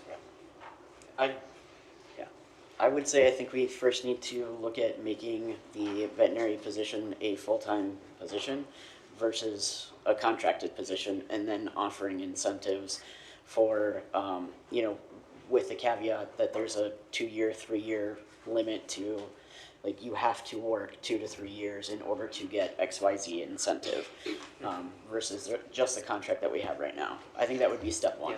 And if we do that, I mean, working for the city of Laredo, by definition, qualifies you for the federal public service loan forgiveness. So anyone with student loans, regardless of what job or what they studied, they could be the receptionist right here at City Hall, and literally after 10 years, they would get all their student loans forgiven. So I just got mine forgiven 2 months ago, so. Congratulations, Yeah. yes. So my point is, you know, that's part of the tactic, and then they'll have a minimum monthly payment based on their income, right? Which if they have a full-time position, you know, the 10% of whatever that is divided by 12, that's their monthly payment. Maybe the city could commit to paying that monthly payment for them, whatever that turns out to be. Like, whenever we do budget for the full-time, but I know that's a couple steps ahead, but just thoughts. And there's also the potential council member to bring in those veterinarians as a potential contract full-time employee, so they can come into the Laredo, support the Laredo system, have their private practice, but also be part of PSLF as well. In that case, they'd have to be considered a full-time employee by the city to get that, but yeah. Thank you all. Appreciate the presentation. Thank you. Mayor, motion up to open up planning and zoning public hearing introductory ordinances 1, 2, 3, 4, 5, 6, and 7. I have one more item. Oh, I'm sorry. Yeah. My apologies, I retract. All right. You have, Mayor, you had a motion and a second Okay, on this item. on this item. The mayor's item. Yes, motion and second. For 34? The motion was to work with federal representatives on creating federal unreserved designation to address the veterinary shortage and share local knowledge. That's Okay, that's motion and second. Yes, sir. All in favor? Aye. Opposed? Motion passes. Number 34. Discussion with possible action on creating, adopt, and/or foster a pet event to mitigate most recent and unexpected transfers of pets.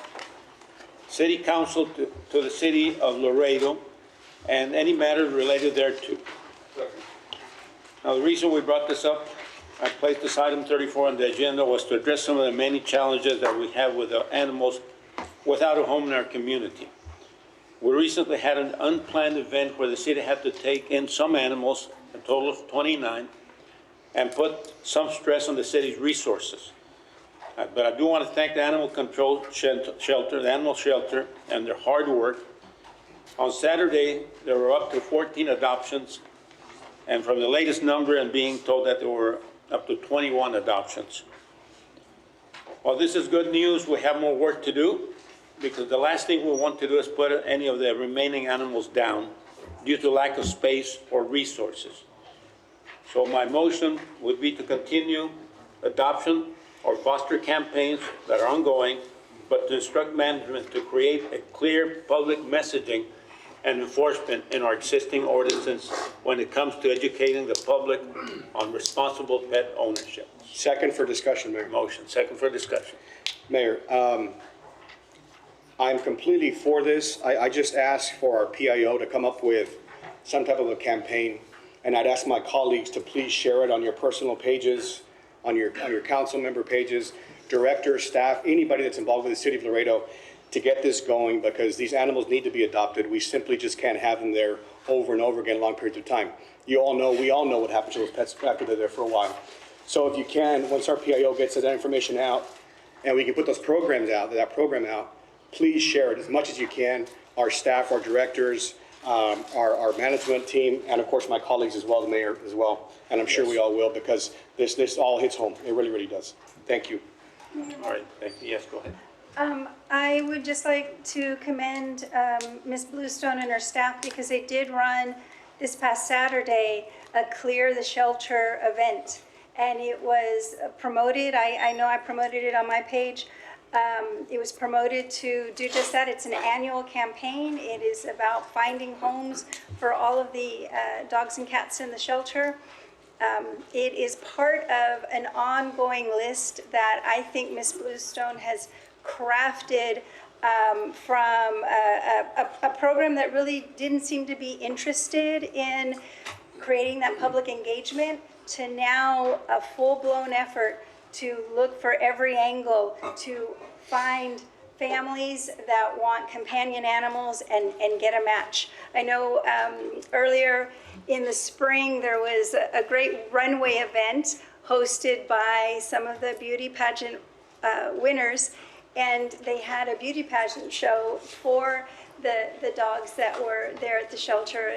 In any little niche or different type of theme that you can think of, I think our shelter has gone out of its way to try to promote it, and again, to try to find that match and move those animals to forever homes. So I want to thank you and your staff, because I do think these efforts are due to your enthusiasm and energy and also guidance there with our staff. Thank you. Thank you. Ready to motion in a second. Okay, we have a motion and a second. All in favor? Aye. Opposed? Motion passes. We're on number 38 now, Dr. Kim. Number 38. Go ahead. And, yeah, so 38, this is discussion of possible action to pursue a request for proposal for a pavement preservation program to preserve and extend the life of more city streets in a cost-efficient manner. Any matters incident there too, co-sponsored by council members Gilbert Gonzalez and Ruben Gutierrez Jr. I believe Mr. Arfila is here and has a presentation from the one that he, a couple slides he was going to give us last week, just to kind of add to this. But from what I understand, we have, oh, he appeared. Hey. Hi, Mr. Field. With mouthwash before. Just to set the table, I believe, and management can correct me if I'm wrong here, but I believe we have $4.2 million roughly in reserve COs from previous years, pre-bond election, that can be used moving forward. And then just last week, we passed $5 million in tax notes for fiscal year 26, which has us at $9.2 million for the upcoming foreseeable future available for street paving and preservation. And so, correct me if I'm wrong, please, if that's not true. But then Mr. Mayor, if I may, John Arfila for the Record Public Works. My presentation for the budget, it contains that. If we can move that up, I'll kill two birds with one stone, two items that are on the agenda. All right. We're taking on. Yes? As a part of this. All right, so I'm going to go ahead and start, and I'm going to touch on what you talked about, since it's in here.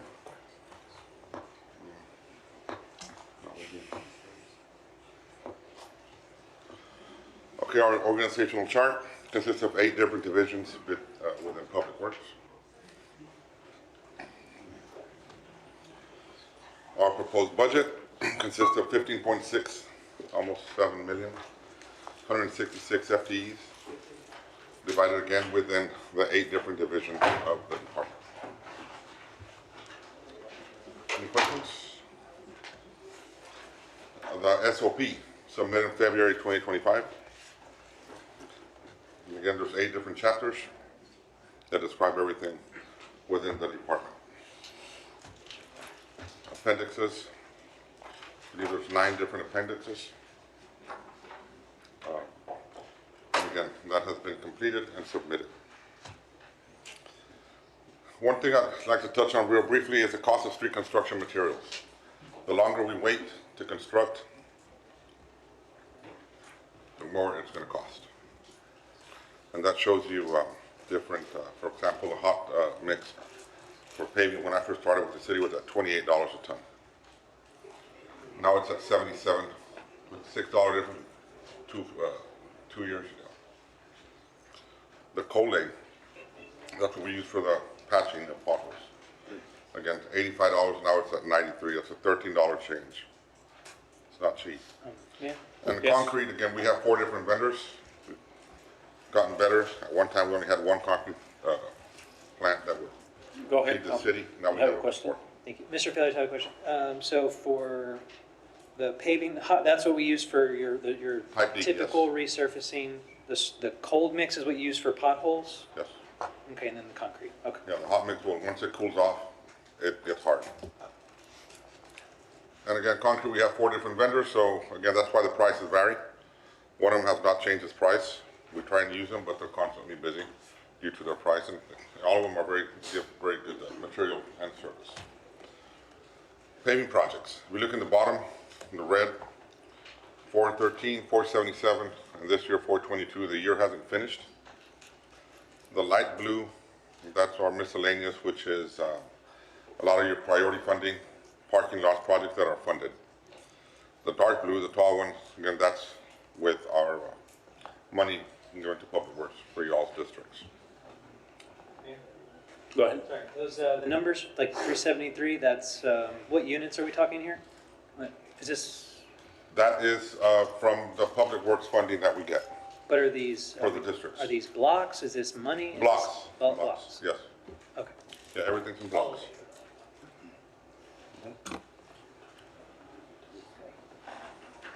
Next one.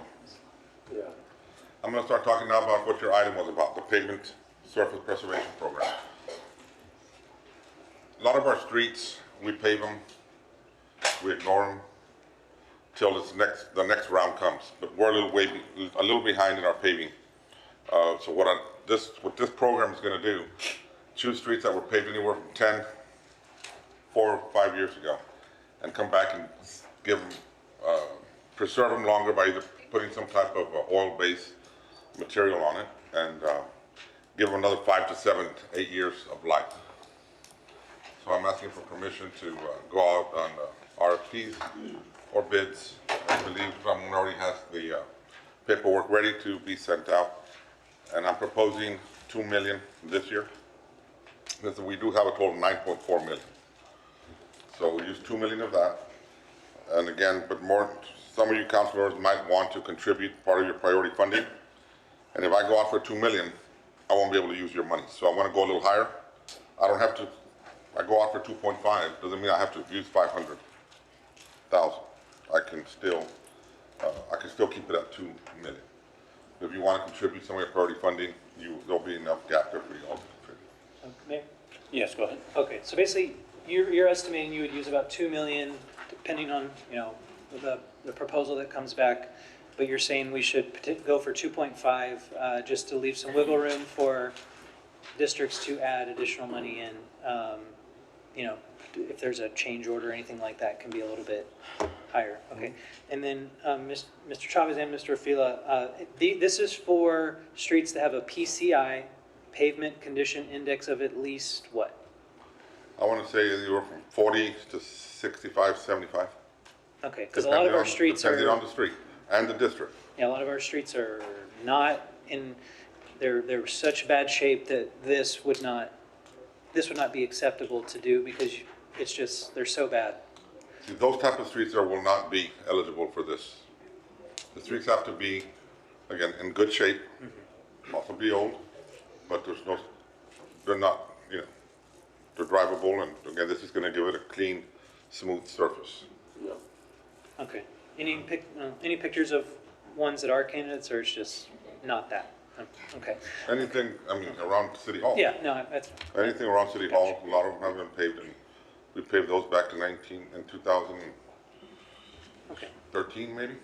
Mayor, Any of those streets will be Yes, eligible. go ahead. Mr. Fila, I got a question for you. Typically, since I've been here, you've had a budget of $5 million for street paving. Do you typically go through the $5 million at the end of the fiscal year? No. No, you still have some in reserve from 24? That is correct. Approximately how much did you have from 24? 4.2, I believe. 4.2. From 24? No. Roll It's 2024? Last several years. That's what it's added up to, 4.2.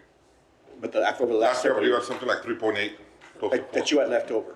And the reasons? No, that's what I used. That's what you used, so you had 1.2 left last year.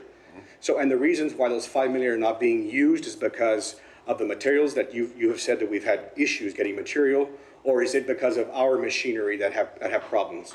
No, our machinery does sometimes, but we do have 2 paving machines. One breaks down. We usually don't stop. The times we do stop is when, again, TxDOT is about to start paving this coming Monday. They're only going to give us 3 tons, which is 300 tons per day, which is equivalent to 3 blocks. So on a regular day, we can do up to 800 tons a day. What have you spent so far this year of your $5 million budget for 25? I believe we spent about 3.8. So far this year? Great, thank you. And Mayor? Yes, go And my understanding is whatever proposals we get, this would be $2 million of them, whoever that is, come in and they do it, not. it We would not be- will choose the streets, which is 2 million will give us about 500 blocks, which is about 31 miles and 62 blocks per district. Okay, that's at 2 million. 2.5 million, 625 blocks, 39 miles, or 78 blocks per district. Mayor, if I may? Go ahead. Does that include industrial parks? No, because I don't believe the industrial parks will be a candidate for this. Yes, go ahead. Mr. Oviedo, so the pavement surface preservation program is different from the usual street paving, asphalt Yes. paving that you're doing? But is there I understood with the bond that there would be funds to completely reconstruct the street so that it would go down to the bare minimum and reconstruct it for another 20-year life. Is that a different type of paving? I didn't recommend that. I don't know where you heard that from, but reconstructing a street, again, to me, there's no street in Laredo that needs to be reconstructed, no. Okay. Possibly work the surface, again, there's a lot of streets in Laredo, like in, the Wright Ranch? See, all that was due to water. I mean, there was quicksand under the asphalt and the concrete. Right. So we want to fix that, and the street will be fine. So reconstructing of a street, I've been here 27 years, and my, Mr. Joe Guerra, who was a former director who started in 1978, they bought a reclaimer and they sold it brand new. So this is This is just a sealer for the streets that's gonna give you about an 1/8 to a 1/16. You're gonna feel the smoothness like if it were just overlaid, and it's gonna seal all the cracks if there were to be any, or when the aggregate or the rock's already sticking out a little bit, it's gonna bring it back to its original condition when it was So resurfaced. extend the life of the street. It's gonna extend the life of our streets, yes. I'm expecting about $4,000 of standard city block, but depending on the width. But if it's a 27 by 300, we're looking at about 4,000, and we're putting about 2 million. Maybe it'll go down to, I don't know, should be less than $4 a square yard. And they come, whoever gets the bid or the RFP, it's a turnkey. We will not provide labor or machinery. It's turnkey. So we continue with the paving program, and I've heard the city manager say time and time again that, and you all will agree that we need to see more in the streets, and the residents of Laredo to see, and I think this is a great avenue to go to take, because we'll have the paving going, and then these guys all over town, and they're gonna see a lot of activity. And there's barely any downtime when we're doing this program on the streets. Yeah, there's a motion to go out for an RFP of a max of $2.5 million using leftover CO bonds from previous years for this project. Second. Motion second. May I offer an amendment? Are we then going to offer $50,000 from each of our priority funds to contribute, or this you don't need? That's up to you. You don't have to contribute. Later. I'm gonna use 2 million out of the city's budget, my budget. And if you wanna contribute, you may. If I put it at 2 million and you wanna contribute, we're only gonna be able to go up 25%, which I'm gonna have to bring it back. So I'm going out at 2.5. We're gonna use 2 million. And if we use it, if not, we lose it. They lose it. And then we have a contingency of a maximum contingency of 25%? 25% above the original contract, yes. Yeah, so it could technically, with that, it could go up to 3-point-something million if enough money wanted to Yes. get thrown in, so. Right. Okay, so 2.5 No one million have to for worry about it. motion in a second. Okay. Mayor, All if I right. may, Go ahead. if we make the motion for 3 million, does it take away needing to bring it back for reconsideration? You can put 3 million, yes. That's probably better. Be even better. I accept the amendment. All right. So we have a motion amended and a second. Thank you. My last part of my presentation is the city of Laredo now has columbariums that we want to offer to the general public. Let's vote on that motion. May I have a question for finance? Go ahead. Mr. Neb, is the $1 million is included with the budget? We don't have to worry about? No. transferring, okay, great, thank you. It's all in the paving fund already. All you did is solidify what we've already built the foundational for, so. All right. Again, the columbarium is something new for the general public. We do second. have it for One second. veterans. We have a motion and a second. All in favor? Aye. Opposed? Motion passes. Go ahead. So this will be the first time we have columbariums for the general public. Those are called columbariums, and where you actually put the ashes are called niches. Each columbarium has 48 niches. We paid approximately about $10,000 for each, which is 4 of them. And with the price I'm about to show you, this is what we're recommending. This is a motion item 2. The Calvary Catholic Cemetery also has them. There's 5 different rows in the Catholics. Ours has 4. Depending on the row, for example, in the one in the yellow, Calvary, the top row is $2,800. After the services is $4,100. Ours, the top row will be $2,650. Each niche is going to be depending on the height, anywhere. The lowest row is $1,700 up to the top row being $2,000. It's in between what we charge right now for an actual gravesite. And that should bring in approximately about $450,000 to $480,000 with those 4 niches. And we're also saving space for those because it's small space and we can put up to 192 niches inside. And this is already on the agenda, and we'll bring it back in the future with a resolution. Great job. Great job. All right, thank you. Okay. Motion to approve. All right. Thank you. Thank you.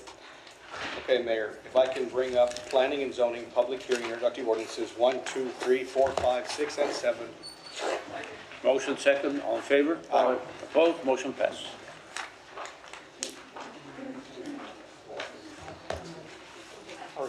Where is Mr. Joaquin Rodriguez?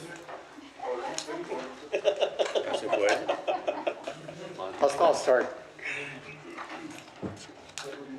Planning and zoning, public hearing, introductory ordinance. Number 1, public hearing and introductory ordinance amending the zoning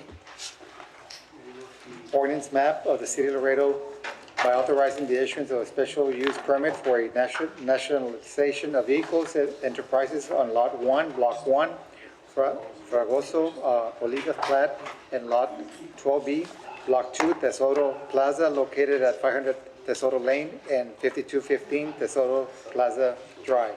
The Planning and Zoning Commission recommended approval of the proposed special use permit, and staff supports the application. These are the 4 again. You have to read them all. Public hearing number 2, public hearing and introductory ordinance amending the zoning ordinance map of the city of Laredo by authorizing the issuance of a planned unit development overlay for single-family townhouses on Lot 1, Block 2, Villa San Agustin, Unit 1, located at 7911 Atlantic Drive, from Block B-3, Community Business District, to Bid 3, PUD, Community Business District Planned Unit Development. The Planning and Zoning Commission recommended approval of the proposed planned unit development overlay and amending condition number 7 to remove the minimum lot area of 2,200 square feet and add the minimum lot area of 1,600 square feet. Staff supports the application. Public hearing number 3, public hearing and introductory ordinance amending the zoning ordinance map of the city of Laredo by authorizing the issuance of a conditional use permit for a bar at lots 1 and 2, Block 1, San Isidro McPherson, Phase 4, located at 9802 McPherson Road, Unit 125, and outdoor patio only, dash 1,910 square feet. The Planning and Zoning Commission recommended approval of the proposed conditional use permit, and staff did not support the application. Number 4, public hearing and introductory ordinance amending the zoning ordinance map of the city of Laredo by rezoning lots 1 and 2, Block 1071, Eastern Division, located at 1901 Ligarte Street, from B1, Limited Business District, to B3, Community Business District. The Planning and Zoning Commission recommended approval of the proposed change. Staff supports the application. Number 5, public hearing and introductory ordinance amending the zoning map of the city of Laredo by authorizing the issuance of a special use permit of the tobacco shop on Lot 5, Block 2, Santa Rita Commercial Subdivision located at 5618 US Highway 83 South, Unit 1, 1,000 square feet. The Planning and Zoning Commission recommended approval of the proposed special use permit, and staff did not support the application. Number 6, public hearing and introductory ordinance amending the zoning ordinance map of the city of Laredo by authorizing the issuance of a conditional use permit for heavy machinery sales and rental outdoor display on lots 2, 3, 4, 5, Block 939, the Western Division, located at 3703, 3715, and 3717 San Dario Avenue. The Plan and Zoning Commission recommended approval of the proposed conditional use permit. Staff supports the application. Public hearing number 7. Public hearing and introductory ordinance amending the City of Laredo Land Development Code, Section 24.63, entitled Permitted Land Uses, to clarify that the storage of flammable and explosive products are allowed in M-2 zoning district and in M1 zoning districts with a special use permit, providing that this ordinance shall be cumulative, providing the severability clause, and providing publication and effective date. Ready? Okay. Public hearing number 1. Mayor, All right. are we going on? Yeah, we're gonna go on number 1. Okay. For or against, for or against, for or against. Motion to close and introduce? Second. Motion second, all in favor? Aye. Motion passes. Mayor. 2, Mayor, public hearing number 2, we do have a public comment. all right.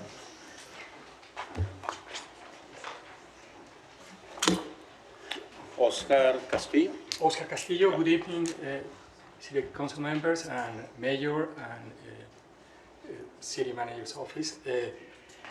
I'm here, Oscar Castillo, representing Arriba, and just wanted to talk a little bit about this development. This is a townhome development, it's 12 acres, 12.5 acres, and it was a very good process, the PUD. It was fine-tuned with the help of the planning department.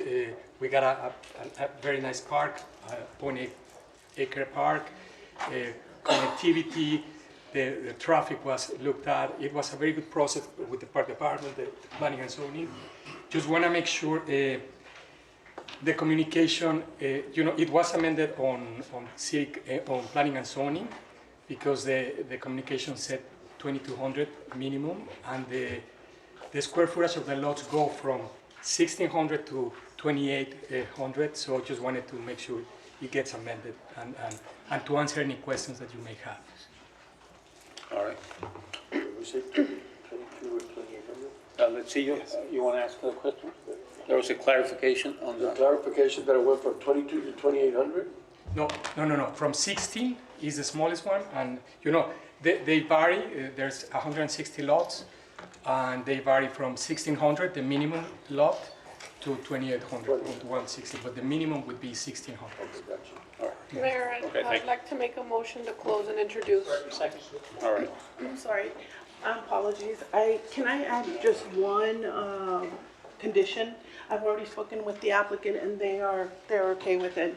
We want to add a condition that the PUD is restricted to the site plan attached to Exhibit A, which is made part hereof for all purposes. Name for the record, please.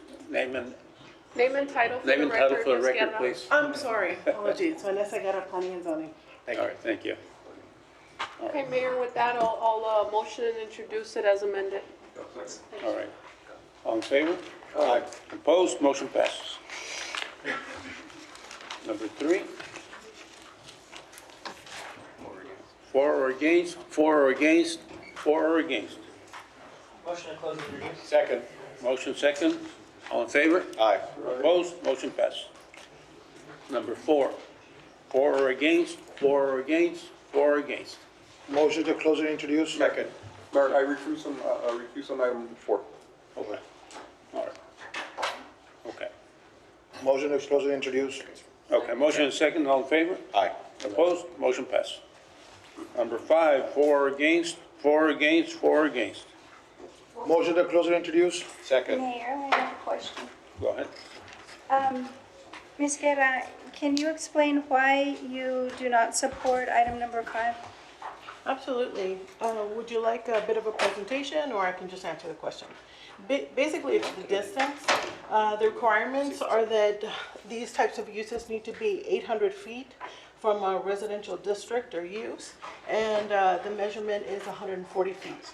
They don't meet the parking requirement, but it's only very slightly. They're missing 2 spaces, so it's the distance.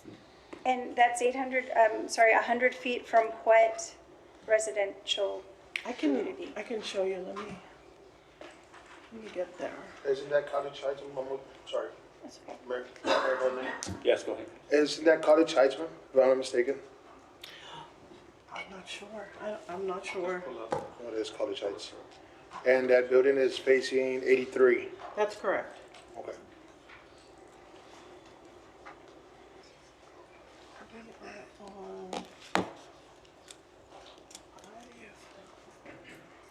Let's get there.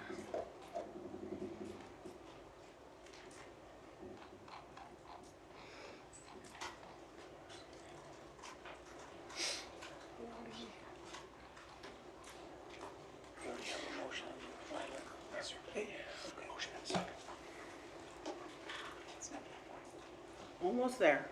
Apologies. Sorry. Okay, here we go. So this is the location, and you see right here, here is your residential. This is what the location looks like from the street view. This is your signage. This is our zoning map. And I'm trying to get to the distance. If you see right here, the ordinance requires that it's measured from the structure without regard to intervening structures to the closest boundary of the residential district. So that measures 140 feet. Mayor, Go ahead. is there a fence behind the home? Is there a fence separating the homes from the business? It appears so, if I can, it appears that there's a fence back there.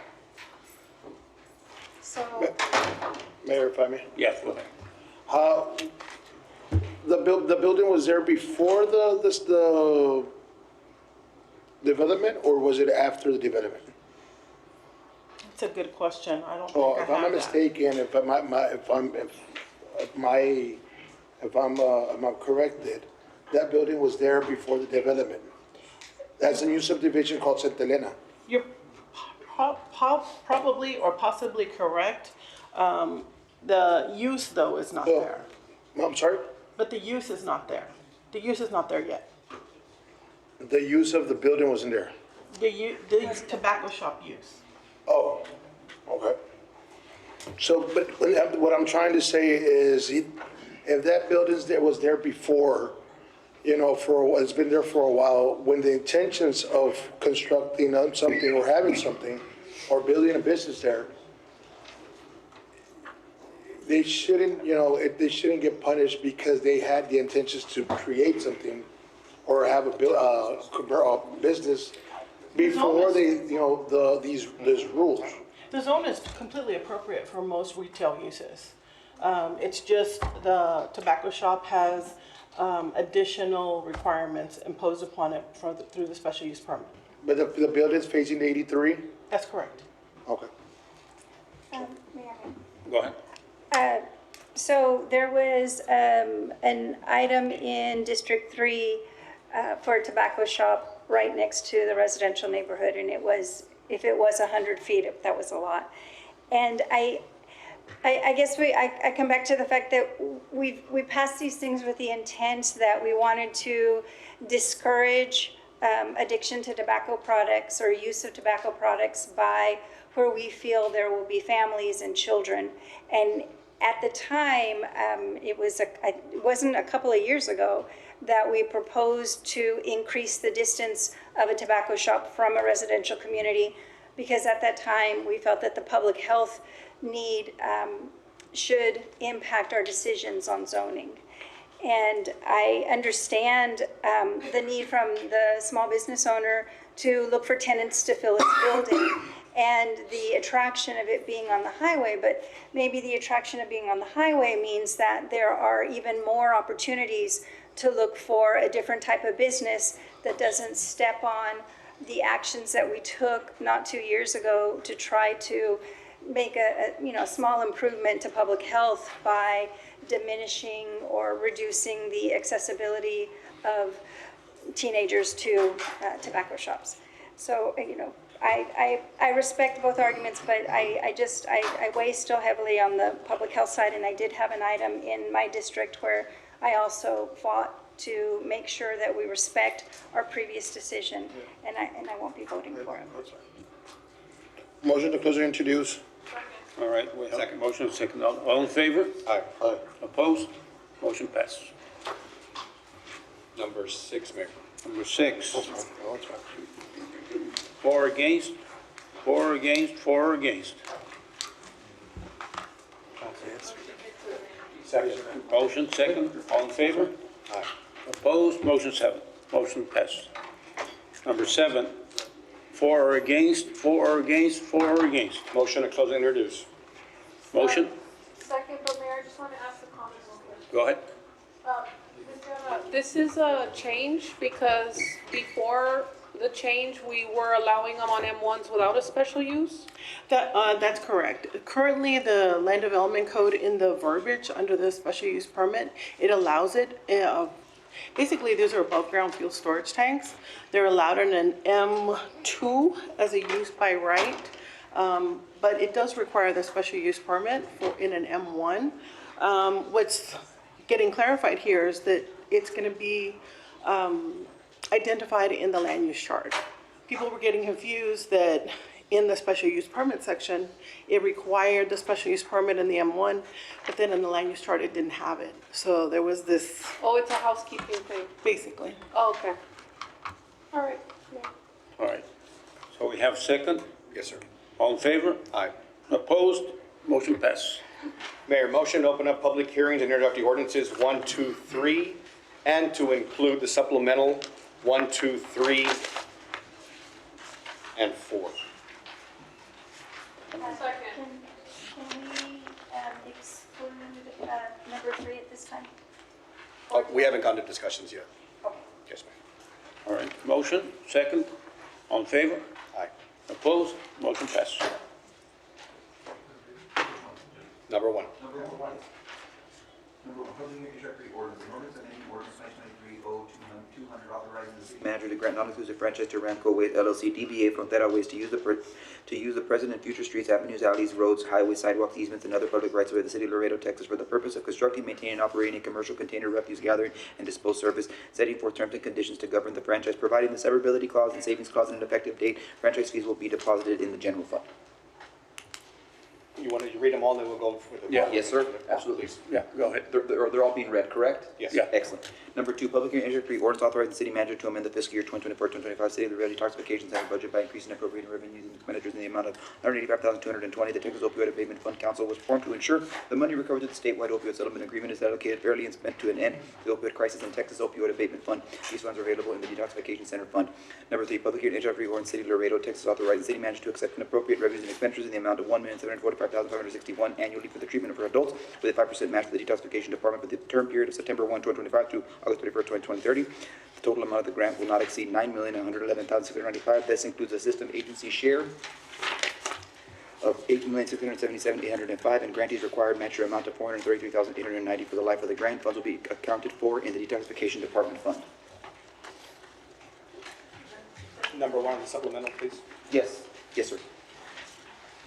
Number 1, public introductory. An ordinance amending the City of Laredo Code of Ordinances, Chapter 7, Buildings and Building Regulations by amending Article 11, Registration of General Contractor and Subcontractor 7, Section 720, Administration, Section 728, increase the annual registration fee, severability clause, and publication clause, and an effective date.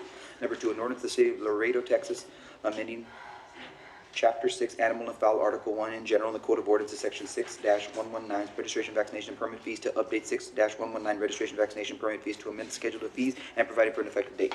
Number 3, an ordinance City of Laredo, Texas, amending Code of Ordinances, Chapter 7, Article 1, Section 7-2, entitled Same Amendments, and in Chapter 24, Appendix D, permit fees to increase residential building permit fee of the residential plan review and establish new commercial checking fees in accordance with the House Bill HB 852, providing for a new workflow instance plan review fee, providing for a resubmittal plan review fee, providing for an expedited plan review fee, providing a cumulative and repeater clause, providing a severability clause, providing publication, providing for a penalty, and declaring an effective date. Number 4, public and interest rate ordinance amending City of Laredo Cemetery main fee ordinance, which is located in the Code of Ordinances, Chapter 8, Article 23, entitled Same Fees Charged, adding 2 new sections, namely 8-23, B5, and B6, to establish costs and fees for newly available services at the cemetery which related to columbarium, that's a new one, and the niche services, which is in a manner of storing urns. Great job, thank you. Thank you. Number 1, for or against, for or against, for or against? Mayor, I have a comment. Yes. I was hoping to see Ms. Vasquez with Environmental Services. I know when an item came back earlier on a different agenda for a similar non-exclusive franchise to a waste company, I'd asked if there was some investigation to see that we don't have all of these franchises to a multitude of companies and perhaps impact the ability for one company to make enough profit. And I was just wondering if you had any information about how many of these companies are there and how many do you think we can support? We have a total of 17. Name and title for the record, please. Okay, we have 20, but we sent 3 Name letters. and title for the record. I'm sorry, Honorable Mayor, good evening, and Council. My name is Sara Celi Vasquez from Environmental and Solid Waste Department. Thank you. Presently, we have 20. We just sent 3 letters for 3 franchises that are inactive. So those just to cancel their franchise, those that just were sent out. So on the rest, we have 17 out of those 17. Well, actually, all of them is starting August 1st. We'll have all of them in our accounts. The rest, before, it was different before. So right now, everybody has, an account and they have to pay monthly And their services. do you have any idea of how many our city can absorb? Or are we not there yet? And absorb how? That you think can. How many more can we have? Yes, how many more do you think can operate profitably in our community? Well, right now, we don't have a threshold, like a minimum or maximum, as long as they provide everything that we require for a franchise to open. They're able to, there's a lot of requirements. And if they meet those requirements and they provide what we need, also with all the paperwork and how they register, the insurance and everything, it's open. So do they get the information about how many other companies similar to them are operating in the city at the time of their application? Yeah, they have to give us all their information once they applied. Do they know how many other companies are operating similarly to them, so that they're just aware of the competition, of the of the how many that we've been providing that information to them when they open. We let them know how many we have already. And they actually, we Yes, receive go the ahead. report Monday, so we have the list and we actually send that information because they I need to think submit it quarterly. there's a way then to self-control. If they understand the risks that they're taking and we're providing that information. From their business, Then I yes, think ma'am. we are providing a service to them. Go ahead, Councilwoman. I just think that we should not get involved in the free market system of, business, and they should know who their competition is. They're providing a service. It's up to them to, in their business practices, run their business. So I don't think we should get involved in, and the government should get in that type of involvement into the private sector like that. Okay. Mayor, I can probably add a little bit too. I was just researching some of this as well too. The state law clearly prohibits restricting entities from contracting with non-exclusive haulers for commercial waste. I do not believe we'll have the ability. I think it's going to be the economy itself that actually is going to control or manage that system. right. So because of the state law, I don't believe that we can restrict how many franchise agreements we can have. Go ahead. I think just the fact that we provide information so that they understand the competitive field, I feel like we're doing our service to them so they understand what they're entering into. And that's all, I think with that. No, and also the city keeps growing, so it's more competition and more, trash. the trash everywhere. So, and we have a lot of development on the south and the north, right? So it's, I mean, if they want to open the business, they know exactly what they're. I believe we have the ability to help manage how they do it, not the number. Exactly. Yeah. Well, with that, I'll move to close and introduce. All right. Okay, thank you.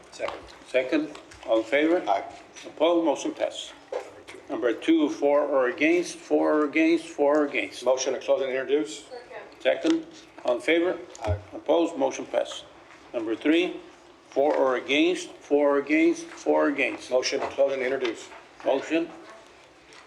Second, all in favor? Aye. Opposed, motion passes. Number 1 on the supplemental agenda, Mayor. Okay. Are we ready? Yeah, for or against. For or against, for or against, for or against. Motion to close and introduce? Motion, second, all in favor? Aye. Opposed, motion passes. Number 2, for or against, for or against, for or against. Motion to close and introduce? Motion second, all in favor? Aye. Opposed, motion passes. Number 3, for or against, for or against, for or against. Motion to close and introduce? Mayor, I have Motion. a question. Go ahead. Ms. Guerra, the plan seems pretty comprehensive, and I saw the increases in fees for both residential and the commercial fees increasing, and also how you're very careful to meet the new House Bill 852 regulations, avoiding the basis evaluation and finding a way to work around that. So to be as fair, I think, as you can be. But there's also an inclusion of demolition fees, and I don't know if those fees were there previously or not. And my question is if there is a way for the city to somehow review or connect to a building's historic designation, or perhaps this is something that you already do, and there's some preventive measures in place, so that historic buildings aren't demolished without city knowledge. Well, for historic buildings, all demolitions have to go through the historic board. So we cannot issue any permits for demolition in the historic districts without the approval of the historic board. But of course, that's all contingent and dependent on people coming through for the permit. Apologies, people coming through Getting the permit. for the demolition? Yeah. Is there demolition that takes place with unpermitted? I recall, yes. In my history working with the city, yes, I have witnessed that. And is there a way to ask the companies who do the demolition to have that be one of the requirements that they're checking for in the historic district? I mean, the law pertains to everybody. Everybody knows that they have to come through for a permit for demolition. And all of our staff knows that they have to go through historic board. I guess it would be a matter of more education. Maybe we could work with our PIO office to do sort of a media blast, just reminding everybody that this is what's required. For targeting the building owners? Building owners, contractors, people who do the demolishing of the structures. Okay. Could we move to the city? Mr. Neb, would you like to comment? No, I'm sorry. Could I move that we have your office figure out some way to communicate that information so that we can reduce the possibility of unpermitted demolition in our historic district, where the city has a great interest for the preservation of those historic buildings? Now, I want to just be clear that the occasion that I'm recalling happened quite some time ago. I mean, on the order of more than 15 years ago. So it doesn't happen every day or all the time. Mayor, if I may? Yes, go ahead. Just a comment on this. It is against the law to do so already, and I think people know That's that they need correct. those permits to do so. I don't think we need to be searching into this even further. I think it's already done. The people know that it's illegal to be deconstructing a building, right, or bringing it down. It's illegal. You need permits to do so, and you all simply will not sign the permit That's right. And if they do continue with the demolition of, they're in violation. And I could, if I'm not mistaken, it's a penalty plus jail time? Oof, I don't know about jail time, but Oh, there is Mayor. citation. Right, but the demolition of a historical building changes it, if I'm not mistaken. I would have to But come back to this, look with into that that. one, please. Mayor, if I may, I'd like to add a comment. So also along the same line, so any commercial building needs to check for asbestos. And so under state law and then the Texas State Health Department, they need to meet all those requirements. So it will be definitely be illegal as well on that side. Thank you. All right. It sounds as if there are several Parameters cautionary measures in place, so I'll withdraw my motion. Thank you for that clarification. Motion to close and introduce? Motion to close and introduce. Motion? Second? Any second? All in favor? Aye. Opposed? Motion passes. Number 4, sir. Number 4, four or against? Motion to close and introduce? Motion second, all in favor? Aye. Opposed? Motion passes. Council to introduce number 4 and 5, and to include the supplemental number 5 as well. No motion necessary.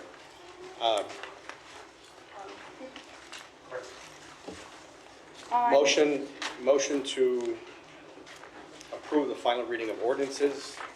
Number 6 with an amendment. I'm sorry, Madam Clerk. Mayor, yes, Go ahead. number 5 on the supplemental, I'd like for us to review. Number 5 is on the table. Motion second. I'll second. Mayor, if I may ask one more question? Okay. Is this supposed to be on executive session?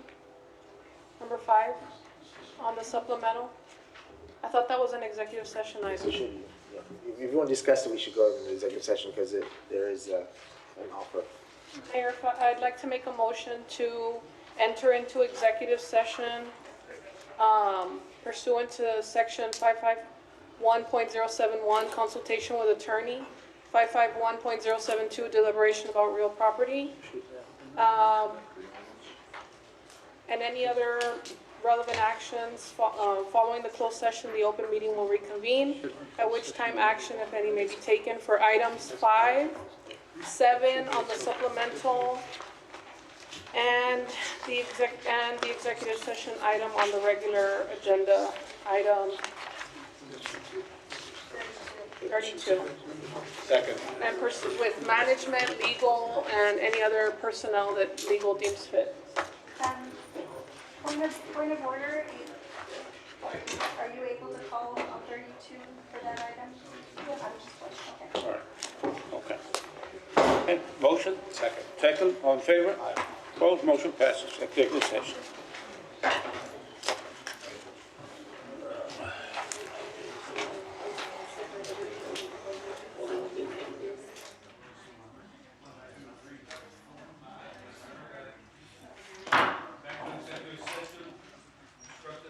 Proceed as instructed. Second? All right, On what number, Mayor? On number 5, number On number 5. 5. First have to proceed Yeah, as directed. as directed. Number 5. second. Second. All in favor? Aye. Opposed? Motion passes. On number 32, the same, for staff to proceed as directed. Second, Mayor. Mayor, if I may? Yes, go ahead. I would like to also just say to approve the settlement proposal as recommended by the city attorney. All right. Second, Mayor. Second. As well. As amended. That's amended. All in favor? Aye. Opposed? Motion passes. Item 7 from the supplemental. Motion to proceed as discussed. Second. Motion second. All in favor? Aye. Opposed? Motion passes. Mayor, back to final readings of ordinances. Number 6, I'd like to amend it as a second reading and approve to close and bring back as a third and final reading. Point of order, I'm sorry, that's on number 7. number Excuse me. 7. That's on number 7. Number 7. And approve number 6. As presented. And approve number 6, correct. I'm sorry, where are we? Number 6. Final reading of ordinances, 6 and 7. First, number 6, Regular agenda. On the regular agenda. Right. regular agenda. To approve number 6 and number 7 as I read the amendment. All right. Second, Mayor. Motion and second. All in favor? Aye. Opposed? Motion passes. A motion to approve the consent agenda 8 through number 31 Second. with the exceptions of 20 and 30. 20 and 30. All right. Second. Motion second, all in favor? Aye. Opposed, motion passes. Number 20. Item 20. Consideration to authorize the city manager to award contract FY 25-075 for ethylene oxide ambient air monitoring to AECOM. I apologize, I don't know how to pronounce it. Located at 13640 Briarwood Drive, Suite 200, Austin, Texas, 78729, for the City of Laredo Public Health Department, Air Quality Division. Total costs for field monitoring in the amount of $58,614. Community outreach in the amount of $1,482. Post-study purchase of new tech sampling equipment in the amount of $32,760, for a total amount not to exceed $92,856. Contract shall commence upon the effective date. All work outlined in this agreement shall be completed before October 1st, 2026. Funding is available in the Public Health Department Fund Air Quality Monitoring Division. Thank you, Dr. Chamberlain. It's exciting to see going forward with air monitoring for ethylene oxide. I do have a couple of questions because I wasn't able to find a great deal of information about the company that has been chosen to do this. So I wanted to know if it was put out for bid, and then why this company met some of your parameters for the ethylene oxide monitoring. Yes, ma'am. Go ahead. Good evening, Mayor and members of the council. Richard Chamberlain, your Public Health Director. Yes, ma'am, this went out for proposals. It met the threshold for the minimum days that it had to be out there posted to attract vendors. We only got 2 vendors that provided their proposals or our course request for qualifications to us. Between those two different vendors, after review, it was noted that there was no references provided for the other vendor. This specific vendor, AECOM, did provide references in specific to VOCs and ethylene oxide as well, and they included a community engagement component to the data and the collection process. So if I could just press you, Dr. Chamberlain, on one of the items, which is the, the new tech sampling equipment. So as you know, what we have the limitation for the Binational Air Council that is going on with one of our nonprofits, the Rio Grande International Study Center, that has been really invested in ethylene oxide monitoring and was responsible for setting up the first ethylene oxide air monitoring study that we had in Laredo. There is a Dr. Peltier who came to some of the public hearings that were held, and he had some more specific questions about that particular piece of this puzzle for the total project that would be awarded to AirCom. And maybe that gets a little technical, but when this company came forward to do the air monitoring, what kind of product, what kind of results can we expect from them, and in what timeline? And so specifically for this product, or for the overall operation, I can read a little bit if you would allow me. So the sampling plan will commence after, of course, they get awarded officially, and we review those documents with them. So it'll be 6 sampling events will be conducted. Each event follows a 5-day sampling schedule. The sampling locations are still to be determined, but of course in the immediate area, as we do know that the higher risk for persons who are exposed are within the immediate area of the sterilization plant, but that's not to discount any type of risk for the surrounding neighborhoods and communities that are there in that specific area of the city as well. And so the samples per event would be 8 routine ambient samples, 1 field blank, 1 duplicate, 1 spike sample, for a total of 11 canisters. Each sample will be collected over a 24-hour period for a total of 66 canisters to be collected over a 30-day interval. And that 30-day interval is specific to this budget cycle that we're currently in. And then, of course, we will push forward into another 30-day interval with the new budget cycle that comes in October. And is the plan, do you believe that this will carry on a yearly basis, or is it to evaluate essentially event by event? So we have it done now. Based on what those results are, we'll make a decision to pursue this in the future. It's our idea that we would, of course, do it now. We would do it again in FY26. Then with the expertise and the knowledge that we've gained, of course, with our air quality specialists, hence that's why we're going to be purchasing the equipment after they're done, so we have it in our stock at Laredo Public Health to continue these types of testings going further as needed as well. So Laredo Public Health will take over the sampling in the future? After we get a second run with this vendor to ensure that we are learning how to appropriately operate, send out, disinfect, and retrieve the data from the laboratory. So that training is built into this model? This first round, and then of course through the second round, and then hopefully by then we're able to take it on solely as Laredo Public Health. And you'll send them out to a third party for the actual analysis of the air sampling? Correct. And then I guess my final question will be, have we been able to identify where the off-gassing is occurring in order to target those areas in particular, since we have zero data on how much off-gassing there is and what those ethylene oxide levels could potentially be?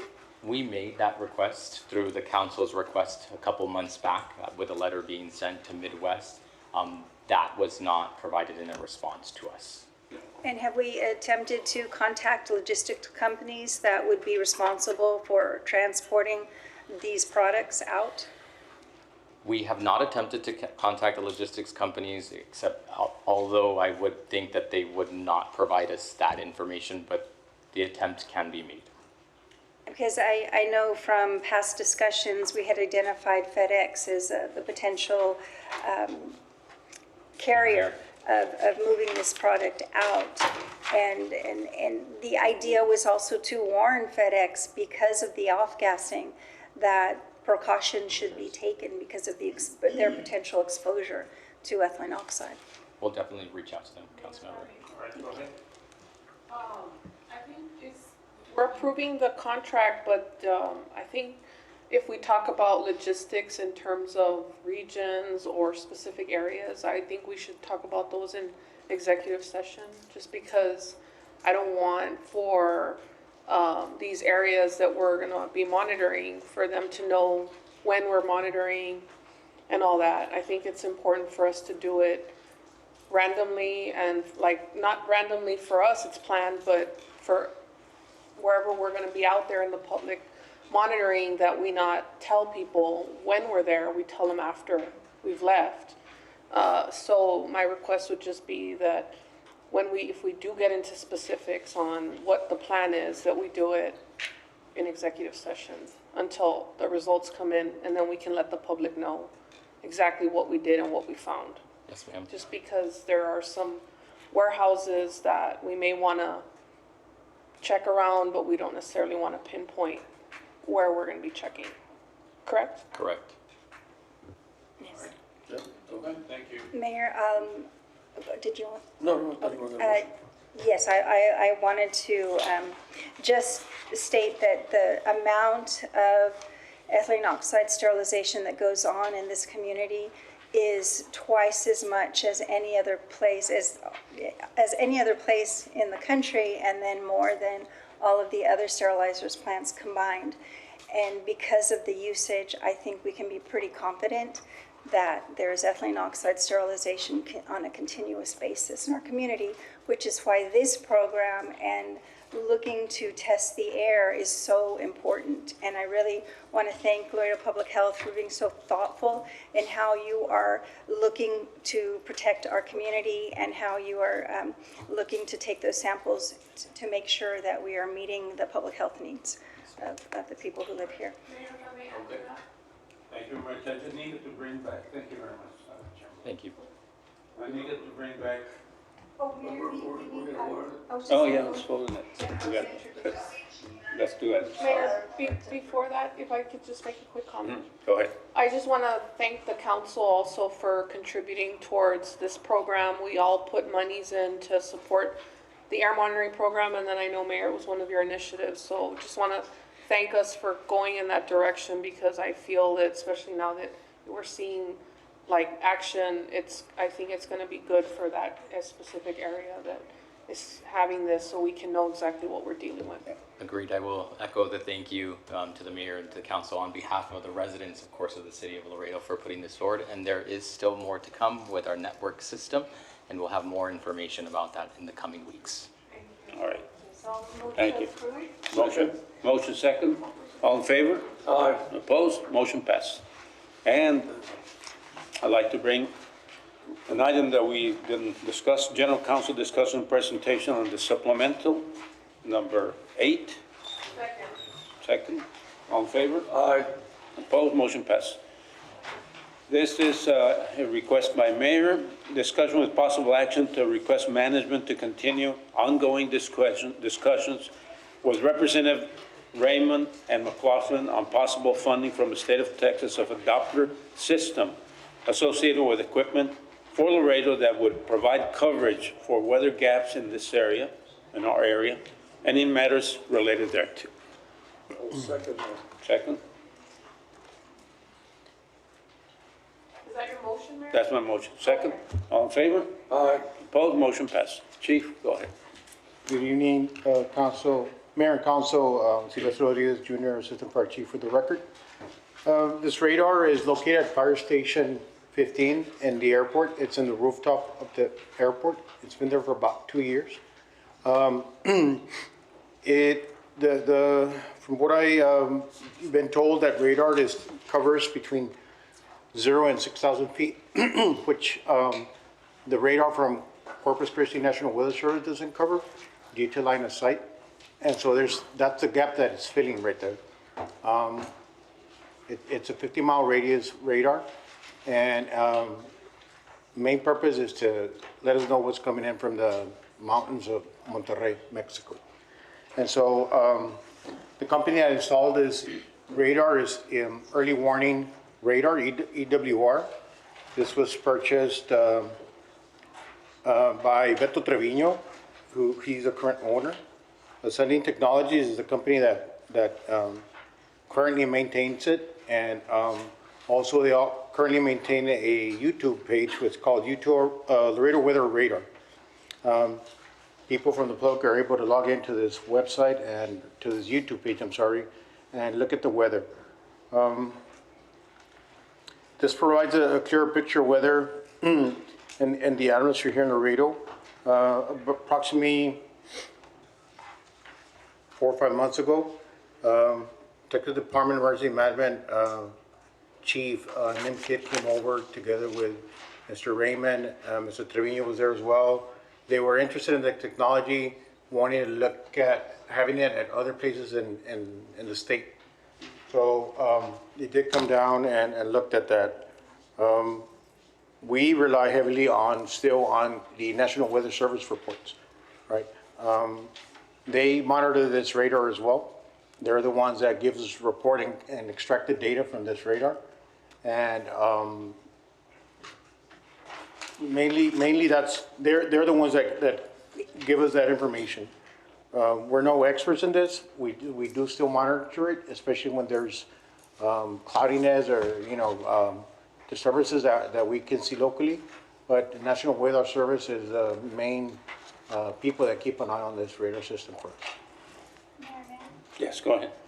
So National Weather Service, that is, this is still an area that they're willing to cover and report back, because we know that there have been significant cuts at the National Weather Service. So this won't, those cuts are not going to impact their ability to still interpret that data for us? As of now, ma'am, no, they still monitor that radar for us.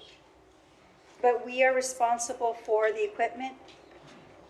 Currently, it is a private purchase, from what I understand, and they keep, maintain and keep that radar operation. Mayor and City Council, yeah, just a little bit more on that is that we have been working with the National Weather Service on this as well too. We spoke with Representative Raymond on this radar unit. I want to make sure that everybody kind of understands this is kind of helping keep this piece operating within the structure of that. We do not want to permanently own or operate the station at that, but it is privately utilized right now. And so we want to help with that process, and that if we're able to turn it over to the National Weather Service at some point in time, we would love to have that ability. One of the conversations we had with the Representative Raymond as well too was that seeking assistance with this radar along with some proposed emergency and flood preparedness needs that the fire department has provided. We're hoping to make a larger request to the state because again, I think what they're wanting to do is try to prepare better than how we ended up responding with Kerrville. And they want to put in those pieces. And so that's the opportunity that Representative Raymond has provided us. The radar is only one piece of that, as well as possible stormwater improvements along the Rio Grande, possible equipment for the fire department's emergency response. So the request that the mayor has is to allow the city management to continue working with the representative for this. And so I'd appreciate the ability to do that. And we'll pull it all together into one package and share it with the council as we move forward. All right, thank you. Well, I'll go ahead and move that we ask management to continue ongoing discussions with Representatives Raymond and McLaughlin for possible funding from the state of Texas. Yeah, we already did. Sorry, second. Sorry. Yeah, we voted for it at the beginning, then we had discussion. Oh, okay. I get it. Okay. All right, all in favor? We voted, yeah, it's times two. Okay, so. Thank you, Chief. Thank you. Mayor, Yes. item number 30 on the regular agenda needs to be approved. Number 30. That was my question, Mayor. May I continue with that item, number 30? So that one's still pending, Mayor. Okay, Number 30. number 30. Yes. Number 30 on the regular agenda, number 30, and number 37 by Councilmember Dr. Tyler King are pending on the regular agenda. Okay. And then on the supplemental agenda, item number 6. That's it. That's it. Mayor, I'd like to, if I may, make a motion to extend the meeting till 11. All right, motion, Second that. second, all in favor? All right. Opposed, motion passes. Item 30. 30, go ahead. Go ahead. Authorizing the city manager to award contract to the lowest responsive bidder, RAVA Construction LLC of Spring, Texas, in the amount of $1,947,000 for the provision of all necessary machinery, equipment, labor, supervision, and other services and appurtenances required for the Secaucus Creek wastewater treatment plant improvements. The scope of work consists of new DIP header and yard piping, new telescoping assembly, and other necessary appurtenances. That's a new word for me. Appurtenances? Okay. Funding for this project is available from the Sewer System Fund 2022 Sewer Revenue Bond. Dr. Alzabet, I asked you to report a little bit about this because the Secaucus Creek wastewater treatment plant keeps coming back up. Yes. And I know the last time we discussed mitigation of the smell. And so I guess I wanted to know if, one, some of these improvements are included in this particular item, and two, if that means that the shoring up of the wall that fell not too long ago, is that connected to this item? So the shoring and this project are not related to the odor and smell. The reason, this is a very old plant, it's working around 9.5 million gallons, which is supposed to be normal, but because it's old, the system is not capable of keeping up with that. The fix to this is when the new wastewater in the north, I think it's called Manara's plant, once that is up and running, a lot of that volume will go there, so the 9.5 will go to a 4. Once it's within the 4 million, that odor and taste, that odor and smell will disappear because it is within the capacity. So that answer your first question is when that one is running, that will go low in volume, then that would reduce the issue or disappear. This one plus the retention wall for the Sakara Creek are really a safety issue and a regularity issue. This one was requested by TCEQ because of some of the leakages on the pipe, so it's a pipeline project. That's going to fix that and bring us back to compliance. The retention wall now, we're looking at engineering solution, how we can retain that wall and not make it fall further. So we're honestly working day and night now with a couple of ideas and solutions. We should probably within a month and a half, be able to say we got an engineering firm, we will go out and find some way, a technique that will stabilize that wall and prevent it from further erosion. They're separate, but the short answer is we need to keep that plant running. I think, between decommissioning completely or keeping it, right now, based on the numbers, we're probably going to have to keep it because upgrading that or removing completely from that will require around $200 million worth of, yes, that's probably, at least for the next 5 years, we'll need that much money to get rid of this plant and move somewhere else. So for that, we'll probably improve it, keep it around 4 to 5 million gallon, get rid of those issues that you've raised, but also deal with the safety issues that also, like the wall and some of the piping. And when do you think the Manada's new wastewater treatment plant will be online so that can begin to happen? Good question. I am not sure, but I know it's coming very soon. I was told like early September, October, unless I'm confusing with the name, but I think it's that one that's coming very soon to be operated. That is because very now soon. we're moving staff to that location for preparation and commissioning. I appreciate that. You're welcome. One quick question Thank you. and a follow-up with that. Aside from that plant, because I think 30 days for you is enough to coordinate for the next 20 years, right? Exactly. So I would suspect that you're working on moving people around and doing that over the next 5 or 6 years. And I'm not asking for it today or tomorrow, but over the next several months, if we can have an idea of the overall movement of the whole utilities department system. I know there's a lot of action going on, underground work, water plant, sewer plant, everything that's going on, and maybe at one point we can get a better understanding as a public presentation so that people can understand what we're doing that's going to affect us over the next 20, 30 years, or at least over the next 10, 20 years. And we can just do something that's precise, but not absolute. Councillor, this is a front and center for me. I'm talking to the people who wrote the water master plan, the integrated waste, and the people who wrote the other one, the wastewater master plan. Yes. The 30 years long range planning to understand really what are our priorities, how are we going to invest in the next 5 years, how is that going to impact our rate setting and all of that. So I am in that kind of sharp learning curve. A month or two probably would be good to get back to you with the priorities based on those studies and so on. So Yeah. No, I understand that, there was an incredible mountain of information given to you, and now you have to decipher it, put it all together, and put it on that. I'm excited for the outcome, and I'm excited for your work and everything that you're doing right now. So, but I'm sure that over the next not a couple of months, over the next period of time, when you see fit to bring it over so that we can be, I guess, excited about this, everything that's going on over there, so that the public can know about that. I will. Thank you, Councillor. Yeah. Any other questions? That's it. I'll move to approve the item. Second. Motion and a second, all in favor? Aye. Anyone opposed? Motion passes. We got item 37. That was number 30. Last item. 37. Okay.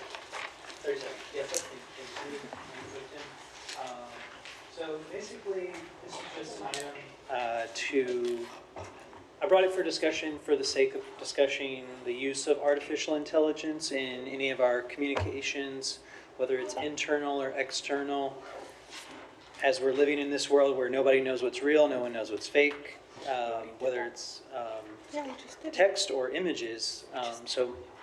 And I get emails from lots of different people and things, and I start to see a similar pattern, and I'm starting to get annoyed by just reading. And I understand AI is here, it's not going away, it's in the infancy stages, but I think it might be a good policy to look for having some form of disclaimer, because I don't think using AI is a problem. I think it's a good tool. I just think we should know when AI is being used to create communications, graphics, or, I mainly brought this for discussion, but if we want to, if anyone on council agrees or has any thoughts, yeah. Council Member Sierra? Yes, no, I wanted to echo the comments of Councilmember King, and I know that we have seen and heard that there's quite a bit of use with AI in terms of policymaking, and so it would be helpful to really know where some of that's coming from. Is it really just like expertise? And because there's policy can look good on paper, but if we also don't know how to implement it, that's becomes another problem that we face. And so we wanted to bring this up for the topic of discussion. Does anybody else want to comment, Councilor Cigarro? Thank you.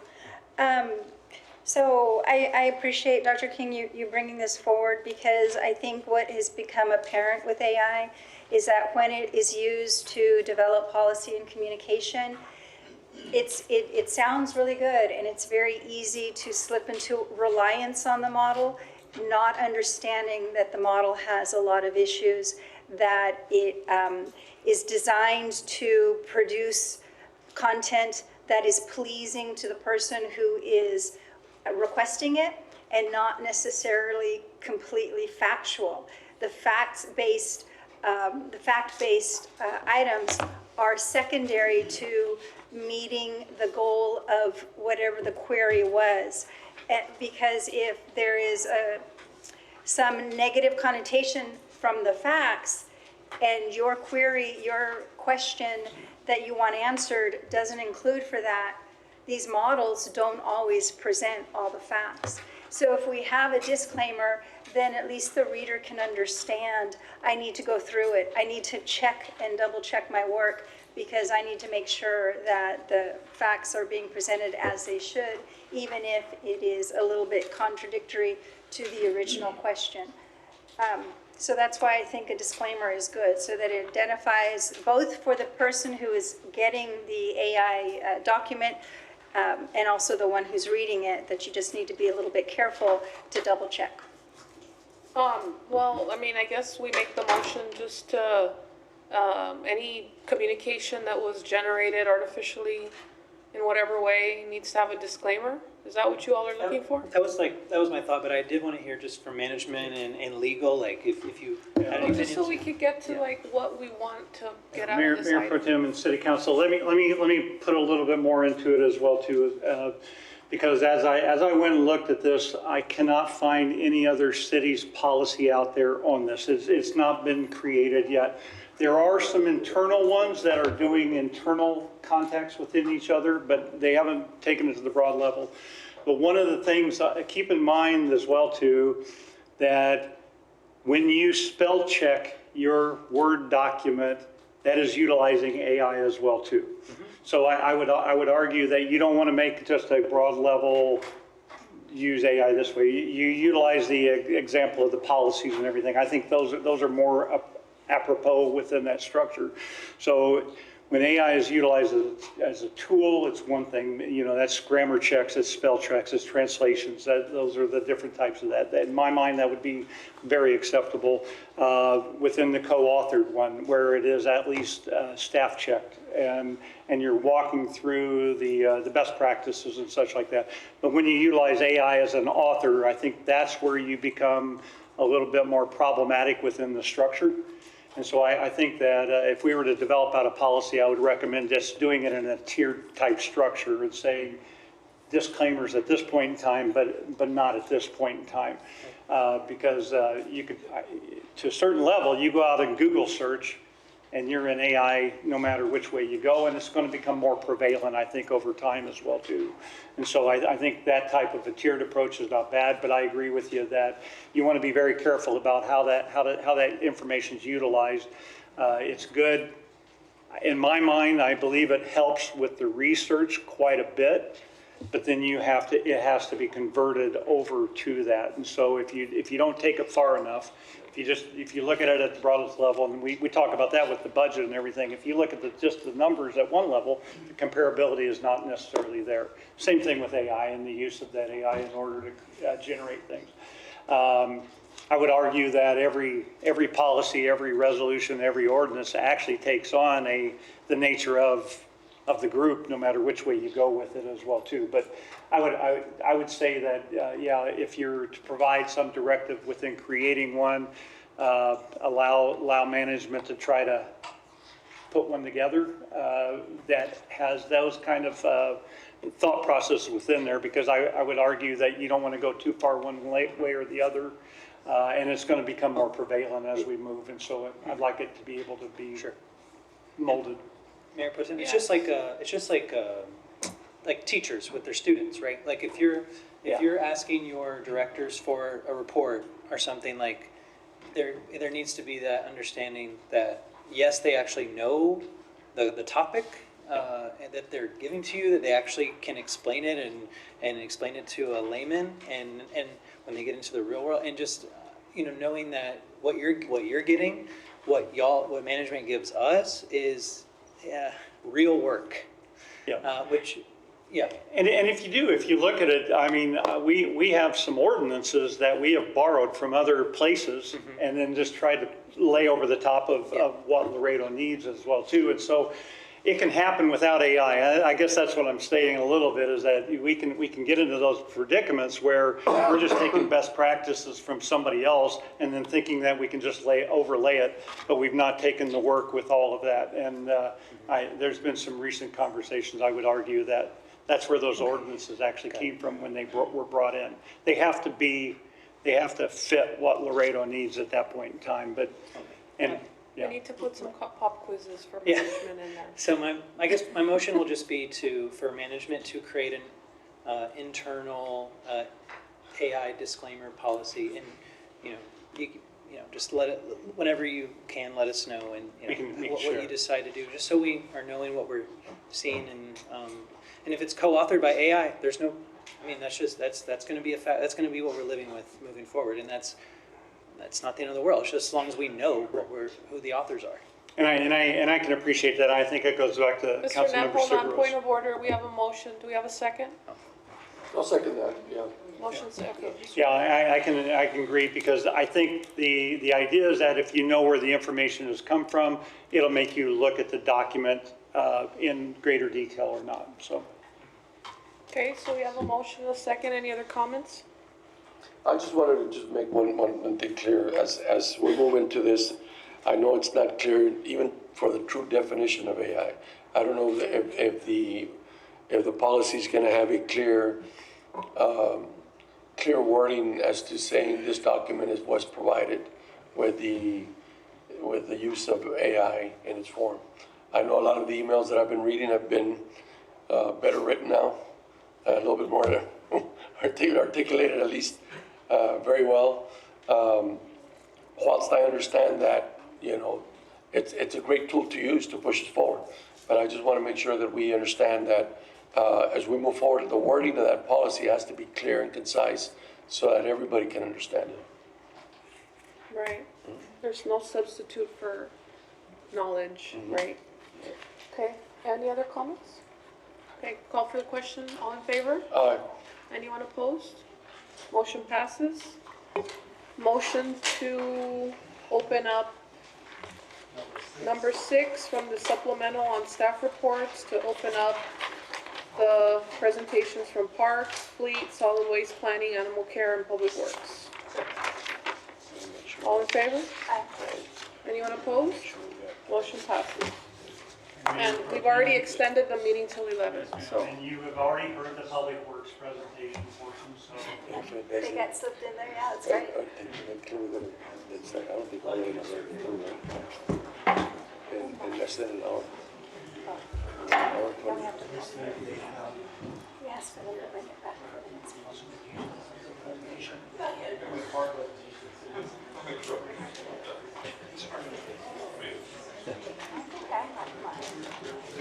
The one you gave us on Friday? We gave you all a copy on Thursday, ladies and gentlemen. We're gonna go ahead and give you another. Will I get another? Yeah, I got mine.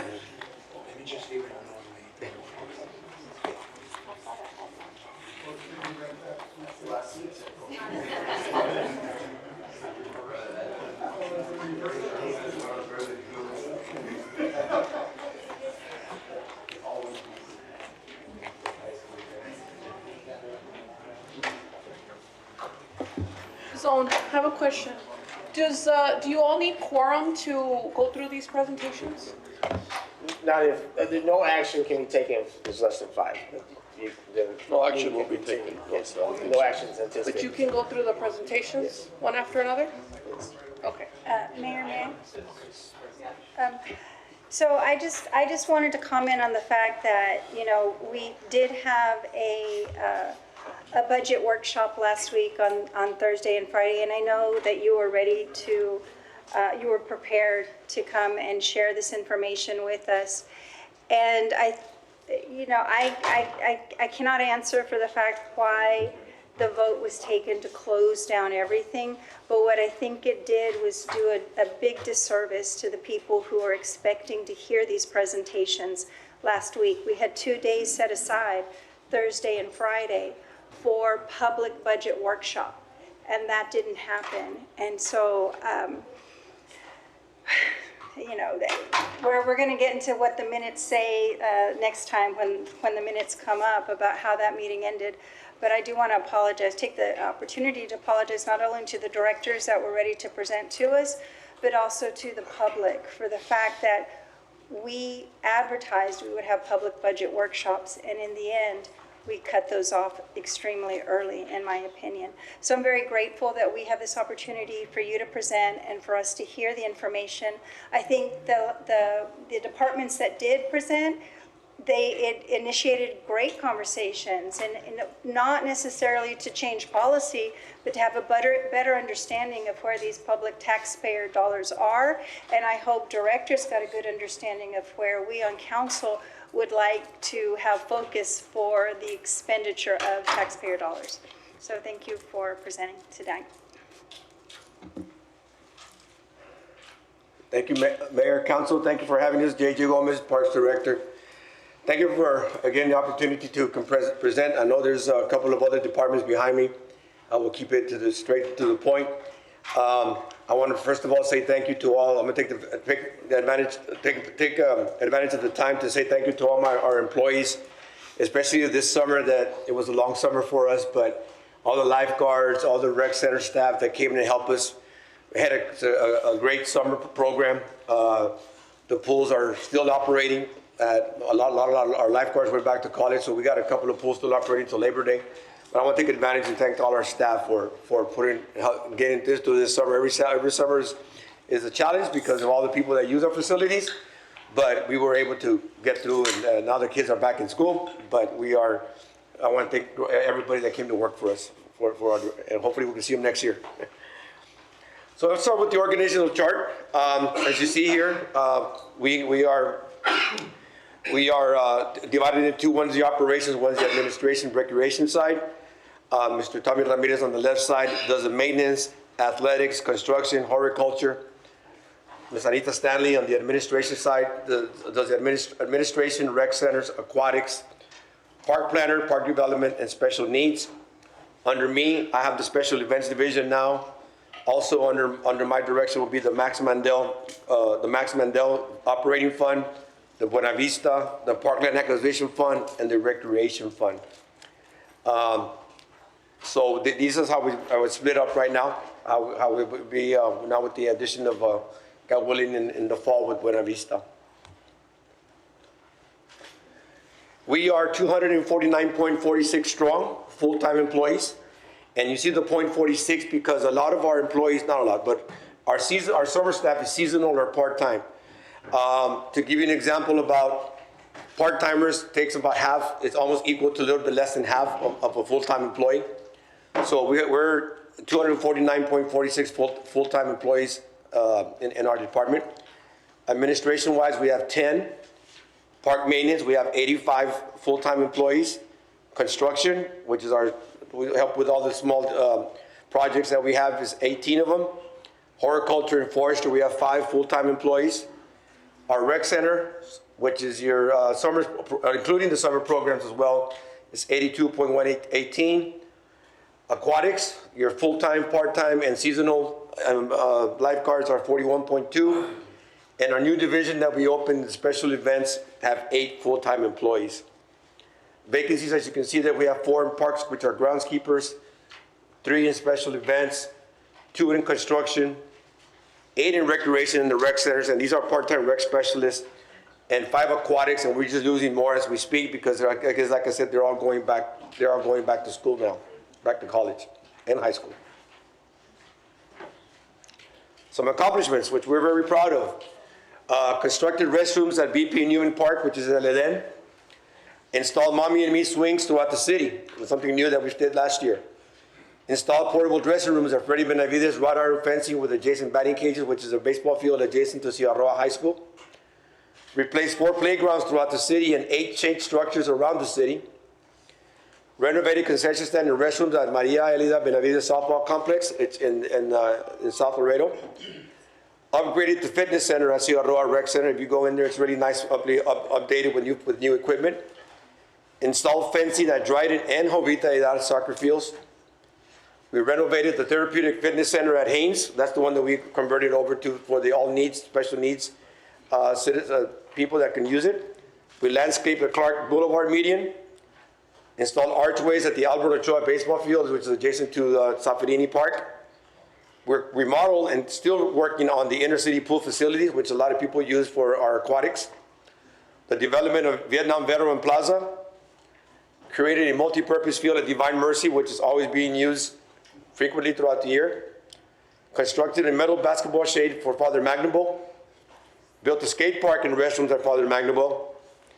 Built walking trails, soccer fields, amenities, and upgraded basketball courts at Los Martinez.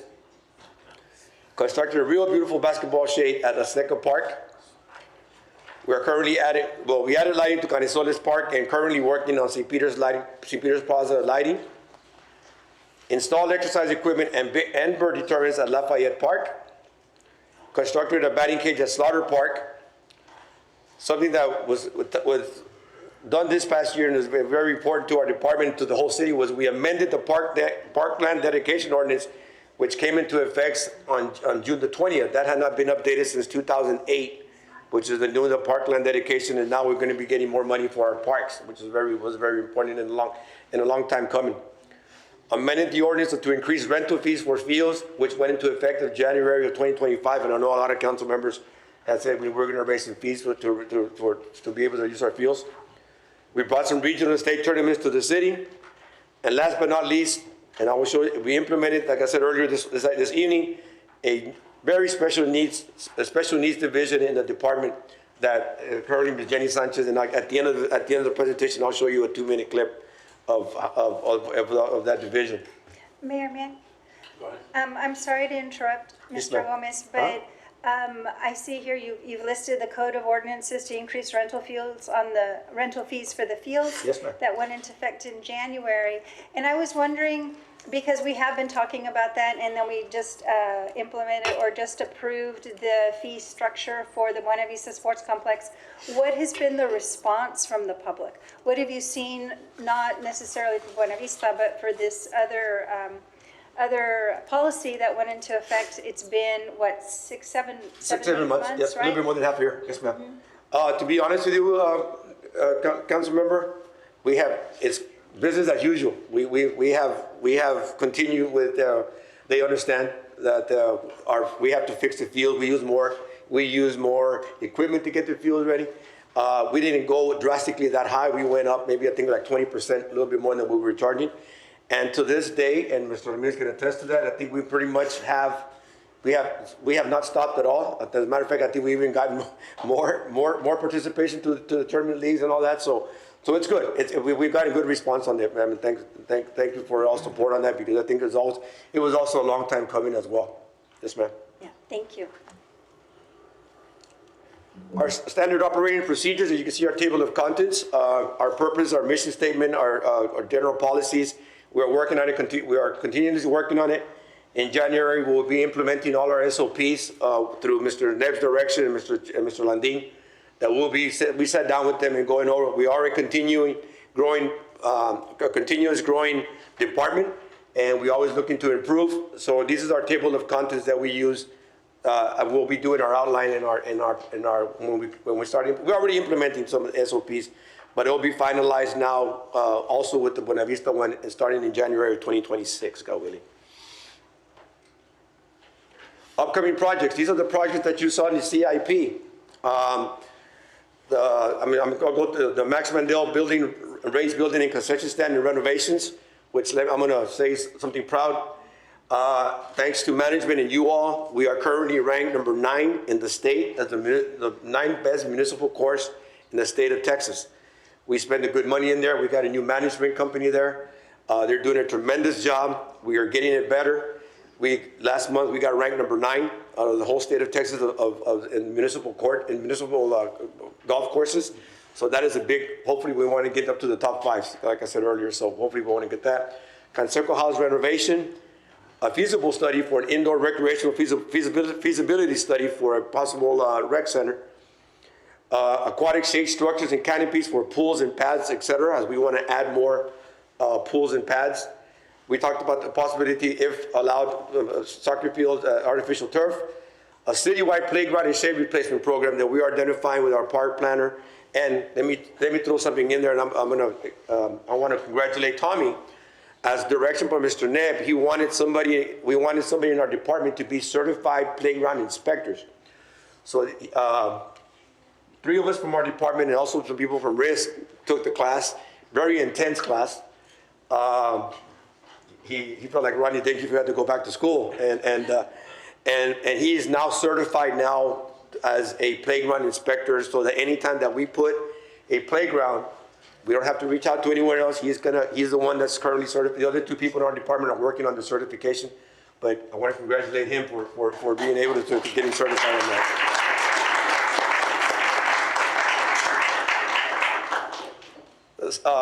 Will be also Barbara Faskin Recreational Center swimming pool, a pedestrian bridge for Faskin, the Santa Fe Park and Walking Trail, sports field lighting, which it's already time in coming. We're still using the old halogen lights. We want to convert them to LEDs, more cost effective, environmentally as well, helps us. The Solar Center roadway improvement, and our Boulevard of the Americas, which I know that's under us, but I know that will be discussed further on with you all. Mayor. I have a couple of things and to go back a little bit to the standard operating procedures. I know that I believe in last year's budget there were FTEs that were going to be assigned to riverfront management of the vegetation there, but I don't see any standard operating procedures for that staff. Yes, so we are, Councilwoman, we hired in October, we opened up the positions, 10 of them. We started bringing them on board, okay? We have 6 crews that work along the riverbanks, okay? They are currently being trained with the guys that are working there right now, with the ones from Father Magnobo all the way down to Las Palmas, all the way down to Parque España. So those 10 we just with 9, we got one open for those 10. Those 10 are spending time right now working with our guys to getting trained. We are now developing 2 crews, so that they can already be gone on their own to be able to cover the whole riverland, the riverland area that we cover. And we are working also with community development, because there is some land along the river that we still have to identify if it belongs to the city or not. So we don't want to go in there and start cutting, hey, that's not us here. So we are working with that, because I think it's close to close to about 13, 14 miles from all the way down from that way. So we are working with that. So those gentlemen that you're talking about are currently being trained with the other 6 crews, and those will be a crew leader, and they're going to be their own. They're going to be their own crews. So may I suggest that you take advantage right now of the work that's being done at the Las Palmas Nature Trail? Yes, ma'am. Because that is happening because of money provided from Congressman Cuellar. Right. An earmark to not only beautify the area, but to solve for invasive species, remove invasives, replace it with native species. And that's going to preserve water in the river, which is important for our sustainability. But they have people trained to identify native species and invasive species. And then they're also using approved processes to remove the invasive vegetation to make sure it doesn't come back. Right. So just a Yeah, suggestion, yes, because yes, there of would course. be some training opportunities Yes. made available. And I will get the supervisor that will be overseeing them as well to be able to get trained with that. And yes, you're right. And I know we're going into Zacate Creek as well, that they're cleaning up that area into the. So they're the ones that are working on. We have a crew that does. The crew that does Tres Laredos Park also does La Palma. So two of those guys are working with them, so they can that's kind of great. get used to that. Yeah. So that's where. Yes, ma'am. Thank you. We will And- definitely follow up with that. I appreciate that. And then on your project, the Sola Center roadway improvement, I know that there was a development that was intending to develop by Highway 83 and not necessarily travel all the way down to the Solar Center. But is the road improvement limited to the section of road beyond the development? Is the developer, I guess the question is the developer responsible for the road that gets into the development? And then the city's picking up the road that goes from where the development ends down to the Solar Center by the river? Mayor, if I may, so as part of the CIP, we did allocate $278,000 for a current developer that's going to extend the roadway from Highway 83 all the way to the end of his development. So we're paying the developer for the road? There's an agreement in place that we have reviewed, and that's what we're looking into at this point. Is there a reason why we chose to pursue that? Just because usually we ask the developers to pay for those roads. Right, so that was something that was presented to us that we recommended to proceed, and that's why we included it as part of the improvements. Mayor, Mayor and council member, I can share a little bit more as well too. We required the developer to show us the assessed value of the growth. And so like a lot of other deals that we have done, if he was able to provide us with the increase of the assessed value of the development, we were able to determine how to assist within that, within the improvement of that road that runs back there. So it is based upon the economic value that that development is bringing in, just like we've done with the Chapter 380s and all those different things. There is a justification analysis that we did based upon the new homes in the area, based upon the agreements that we had in place, and based upon where we were trying to head. So that's how we actually ended up doing it this way. We've done it with a lot of different developments, housing developments. This one just, because of the initial deal to where it came, it was a shift in how that deal was handled. I appreciate that, thank you. Thank you. Yes, sir. Just a quick question. Yes. On those river cruise, I know it's very different cutting grass at Independence Hills Park or at any other park, Bartlett, to the riverbanks. Has Risk identified any protections such as snake boots and such things like that? The risk department, our risk, the city, we frequently work with them, Councilman. They have their steel toe boots. They have their special chaps that we have to work with them, and the face guards and all that, because it's totally different than cutting a baseball field. It is, yes. So it's its own different animals, right? So we're making sure we buy an equipment and all that to have it for those 10 guys. Even though we're trying to, if needed, we'll send some more extra guys, but those 10 are getting trained by the people that have already done it before, because these guys are brand new. Yes, sir. Thank you, guys. Okay, I'm sorry. Upcoming projects. This is that we have within our department. La Ladriera Soccer Fields and 88 Playscape. We're building right now in La Ladriera 88 beautiful two big 88 Playscapes. So the soccer field, we're making some improvement. Two Tanks Park. I call it Two Tanks. That's the park right behind Murray Hill. There's the soccer fields there. Right along Mike Doyle Trail. We're gonna be putting some improvements there, some amenities. Vietnam Veteran Memorial, which is the North Central Park Phase 2 ADA. That's already working. Hopefully should be done end of December. God willing, we have our meeting on Thursday, so hopefully we can have that Phase 2 open up. Divine Mercy Pickleball Courts and Parking Lot, that's coming up really soon, that a lot of people are really anticipating. Father Magnoble Park Pickleball Courts, the George Papas Market Tennis Courts, the tennis floor reconstruction project, that's been going on for a while. Those tennis courts have been there for a while and need some resurfacing. Lomas del Sur Park Trail, which is just south of Las Misiones, which we're familiar with. Vista Nueva Dog Park. At Independence Park, we're looking into building a Frisbee golf. We only have one Frisbee golf course at North Central Park, and we will be building one, God willing, at Independence, as Councilmember Gonzalez we talked about. Shiloh Hike and Bike Trails improvements, that's the people that we went out to hire to get that going. Of course, the Buena Vista Sports Complex opening in the fall. And complete inner city shade replacement, which that will be a big one because we do have a lot of elderly that uses that pool for exercise and activities. Our proposed revenues, this is what we're looking at, so you can have an idea. About close to $500,000. Swimming pool fees, we get about $70,000 a year.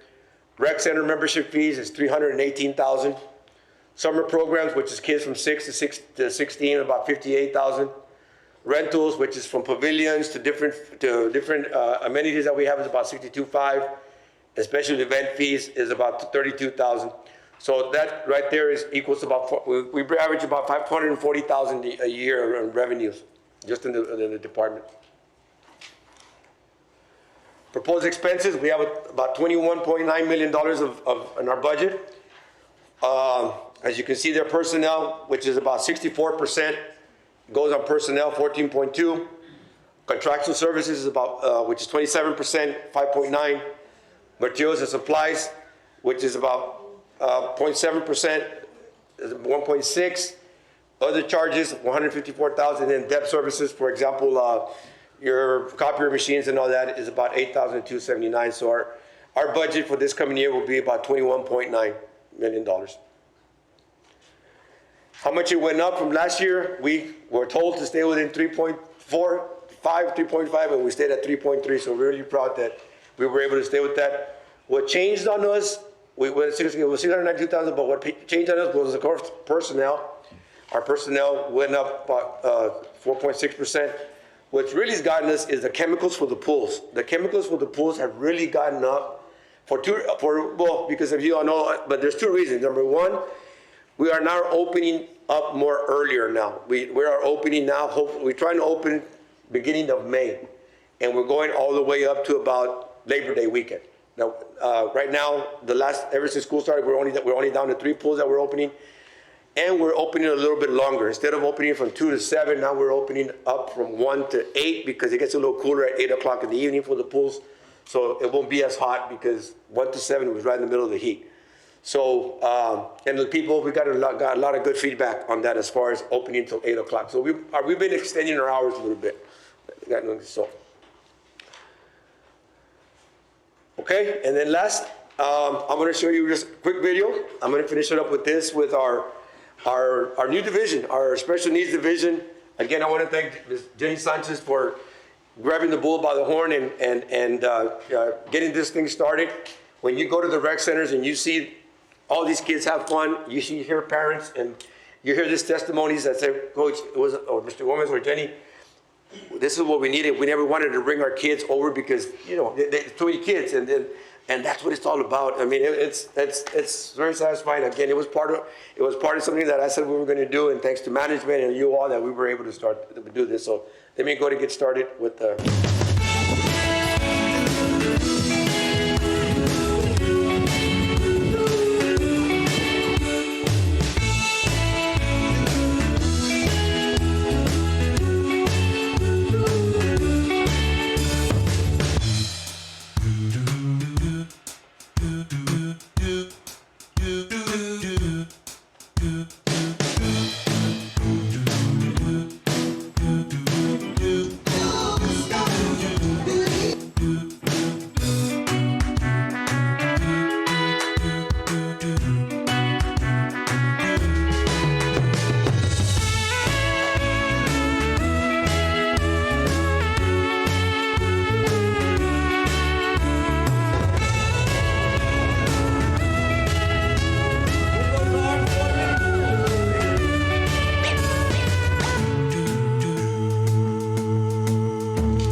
ours, and we're really proud. We actually, Mr. Ruiz, John, that's his person? The one. Jonathan Reese, yes. Jonathan Reese, one of our part-time employees in the wheelchair. The one you saw him shoot with the basketball, he was one of our part-time employees. He's got his degree in kinesiology. So he knows, he wants to bring all these leagues, basketball, Friday they have open gym, open every Friday at Haynes to bring all these people. We want to buy some, Jenny, what do you call this, wheelchair basketball for the wheelchair? Yeah. So we're going to start a basketball league for wheelchairs. So really excited about it, man. Thank you, ladies and gentlemen. Thank you very much.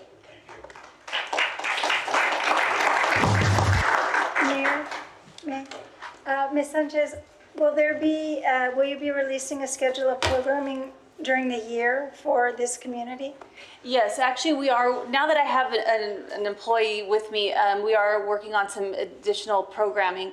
Right now, I'm situated at Haynes. It's sort of like the center point, but I am working on, we have a class that it's going to happen at Faskin, and we're working on just with all of our rec centers with just expanding our programming. But it's not just for children. We're looking at programming for adult persons, right, 18 and over, the adults who are in either day habs or need some physical activity. We're going to be providing programming during the day with them. We're working with our stroke support group. We're also working with our Parkinson's group. So we have a lot going on, and we will be pushing out a big calendar as soon as we can. Thank you. Mayor, thank you. Just one last question. I think it'll be, and I don't know if we're doing this already, but just for the sake of, for data, I don't know if we can accumulate over time the number of children under the age of 18, under the age of 10 or whatever, adults, handicapped, special needs, all that kind of stuff. Did we get any resources from the school districts as far as there was no lunch given, lunch or breakfast at any of the places other than the Boys Club? Right, we had the lunches during the camp, during the summer camp. We had an adaptive summer camp. We had 4 different camps in which we serviced about 50 different kids in that camp, and we did have. That'll work for other things later on, but I think keeping that stat alive is yes. Good. And breaking it down into demographics, it might serve useful later on, as we get maybe the following year and figuring out what we need, especially as we look at the square footage for indoor sports that we talked about. Yes, in addition, we've spoken to both districts, and I've gotten quite a bit of volunteers. It's important that we teach our own kids how to be mindful community members. So we've had our own different coaches from different districts and sports volunteer their time and talents to help our, grow our different programming. Great, good job. Yeah. Thank you. Thank you. Thank you.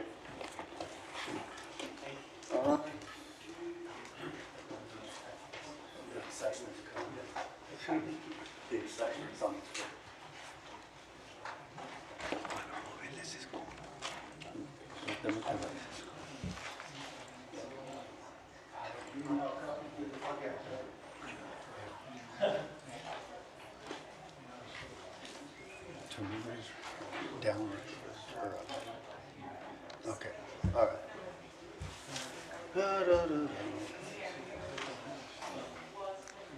Honorable Mayor and City Council, Ron Miller, Fleet Management Director, here to present you our 2026 budget.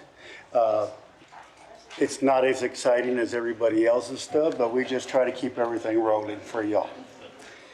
To start off, we have an organizational chart, which we have our operations people. I have 2 superintendents who handle the 2 different shops that we have, maintaining all the fleet. Our solid waste shop is basically our diesel side, all our specialized equipment in our landfill.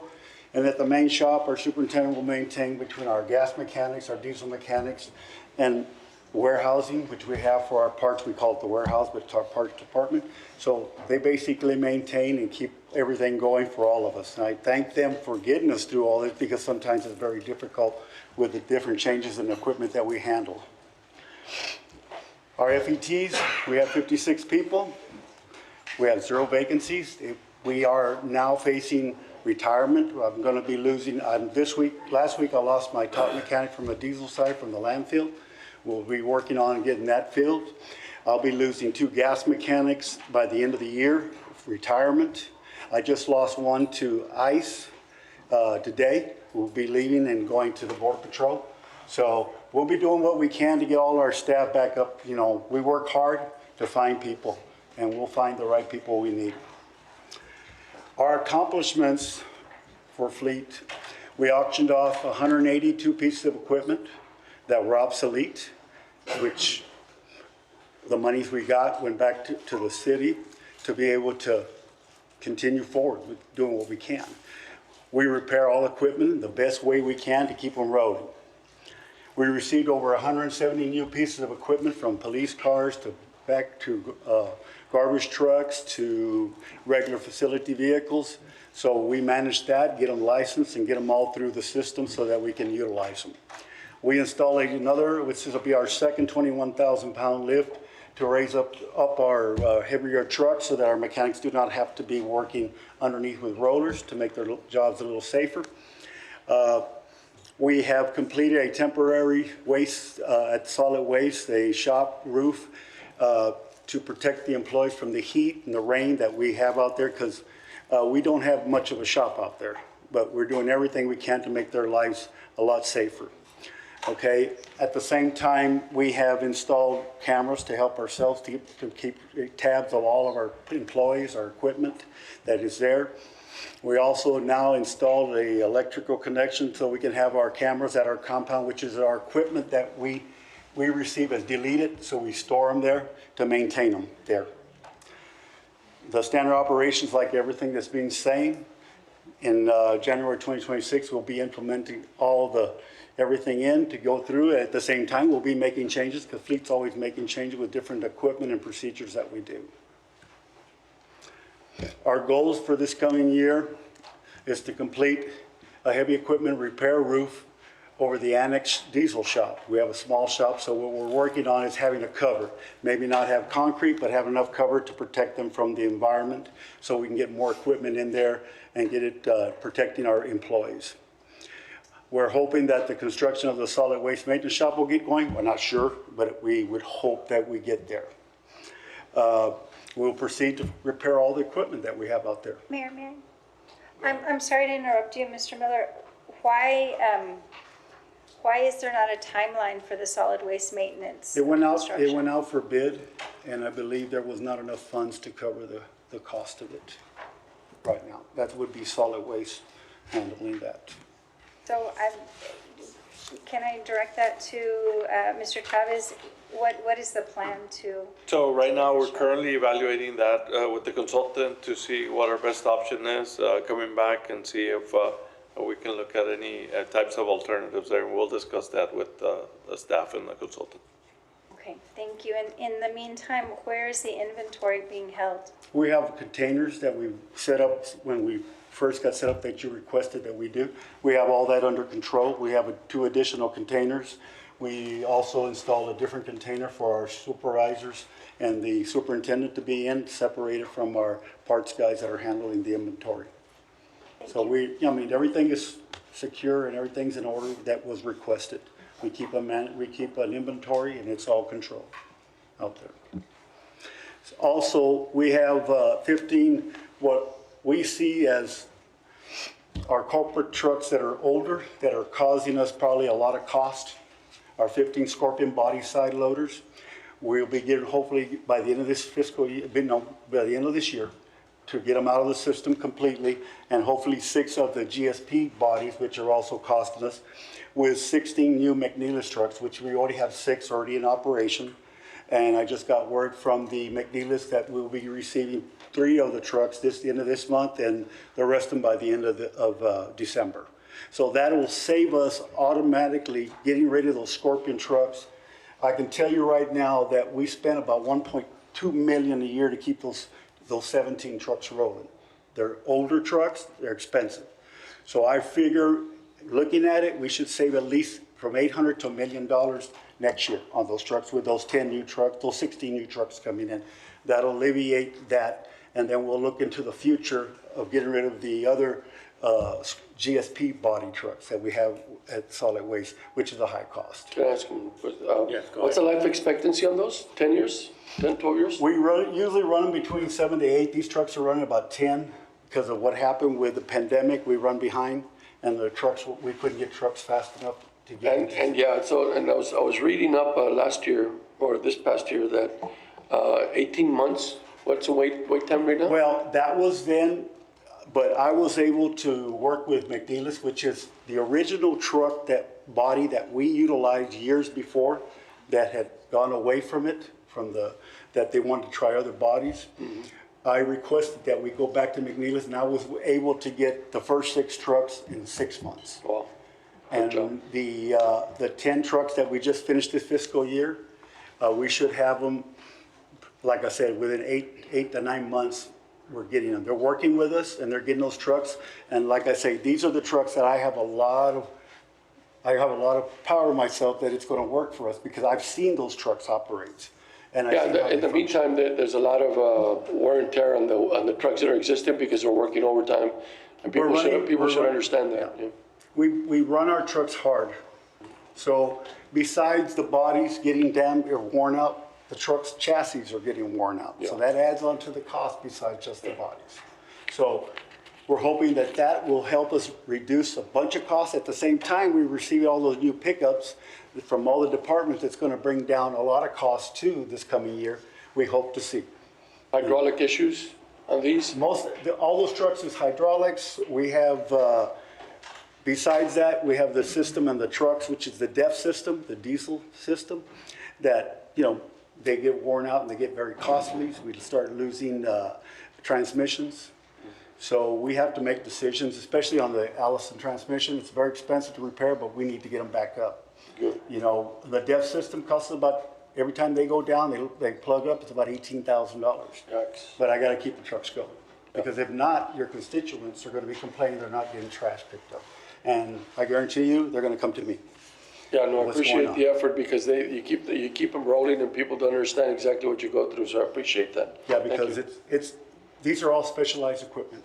And I'm emphasizing mostly on that because I can guarantee you that solid waste knows me real well. Because we bill monthly and I get complaints all the time, but we do everything we can to keep them up and going. So, besides that, they have the equipment on the landfill, all those CAT equipment. When a dozer goes down, we're talking, it's not a $5,000, $6,000, it's from a $25,000 to $100,000 repair. You're talking about $1 million pieces of equipment. I don't know if you have this as part of your report, but do you have, can you just mention real quick the number of outside contractors or mechanics that you're using? Okay, right now I utilize my personnel and I've got at least 100 contracts that I work with around with between parts and service companies to help me out. At the same time, they face the same problems as we do, where we don't have the ability to find enough diesel mechanics or other mechanics. And so we work tediously to get the most important equipment out that's going to create the biggest boo-hoo. Yeah. Okay, so our garbage trucks, we got to move on them. They're expensive to repair. They're not, and it takes sometimes a little more time. The heavy equipment up on the landfill, those babies sometimes will be down for months because of the specialized equipment and get the parts in. We've had compactors down for 6 months waiting on parts, but we do everything we can. That's why we're getting equipment that we can depend on. And that's why I've been working with them to try to get back to the McNeilus trucks, which now we're seeing coming in. We'll have 16, and I'm hoping we can get another for this coming year with their budget. So we can start removing some of the trucks that are costing us a lot of money. Excellent job. So at the same time, with the non-heavy trucks and that, we got a bunch of new equipment, which we got rid of a lot of 182 units, which will also reduce down our costs. I'm hoping to see $1 million, maybe it'd be more. I know we'll make $1 million because just with the garbage trucks is gonna be a big difference for us. Unless we have something, a big piece of equipment go down, because I've got a couple of pieces of equipment right down, we're running about 200,000 up on the landfill. But that's part of our job every day out there. So at the same time, we're going to be working with the deletion with all the deleted units that we'll have this year, because we've already got quite a few and we're going online. We're trying out the online auction, so it's working out. We had our first one. It went well. So we're looking forward to going forward with that and try to put the equipment out faster. This year we will be upgrading our RTA system, which is our maintenance program system that gives us all our information and all our intel that we need to know what each piece of equipment is doing. And that's where I've said I want to reduce 5%. That'd be close to $1 million. Hopefully it's more. Our proposed revenue runs down to two items, really. 99% of my budget, of the revenue that comes in, is going to be on garage repairs and then fuel. That's 99% of the 23 million. So the rest of it's really minute stuff. I mean, $150,000 come back for the wrecks that the risk recovers on the damage we have. First time that we see some earnings, 23,700, because usually we're in the hole, but this year we look like we're going the right direction. Mayor, may I? So when you're talking garage repairs, you're talking about trucks outside of, That's the whole system. in different departments? Basically all the departments. Because I've got, basically I have two facilities. One is the main facility which maintains all the departments, even solid waste, but the second facility only handles landfill and solid waste. Just that one there, because, you know, it's all high sophisticated equipment. It's only 200 pieces of equipment, but that 200 pieces of equipment are worth more than 2,800 that we take care of the main shop. So, you know, all that is the money that it takes to, that we need to have to keep the fleet going. So, you know, like I said, it's 99% of just those two items. Because fuel, you know, we've seen some changes on it. This is our expenditures. You can notice that our fuel is at 5.9 mil. You know, we're hoping to see it reduce, you know, more. We saw some reductions this year. Our heavy equipment, which is the truck, one I'm talking about, the heavy equipment that's highly costly, 4.6 million. That's what it takes to maintain all the backhoes, the dump trucks, all the equipment that is diesel specialized and that, you know, is high cost to repair and to get the parts. Our personnel is running at 17%, about 4.2 million. So, you know, if you look at our parts, we're running about 1.6 million. Our oils and that, it's kind of our cheaper stuff, is $330,000, but that's what it keeps to get the oils lubricating all of our equipment going. So there's many things that are on our gas side, 2.2 million that we sent out to repair equipment because our PD units, at times we run them out because we have so many coming in. We give them priority, but we'll do everything in our power to get them back up and going. So that's kind of where we're at with that on our expenditures. And then our major fund changes, our garage repairs, we went up 6.9, almost 7%, which we expect because of the equipment that we utilize. I have no control that I can go away from that because equipment, the parts, everything that it takes to keep everything going. And I have to times make judgments to spend a little more so I can get that equipment up and going.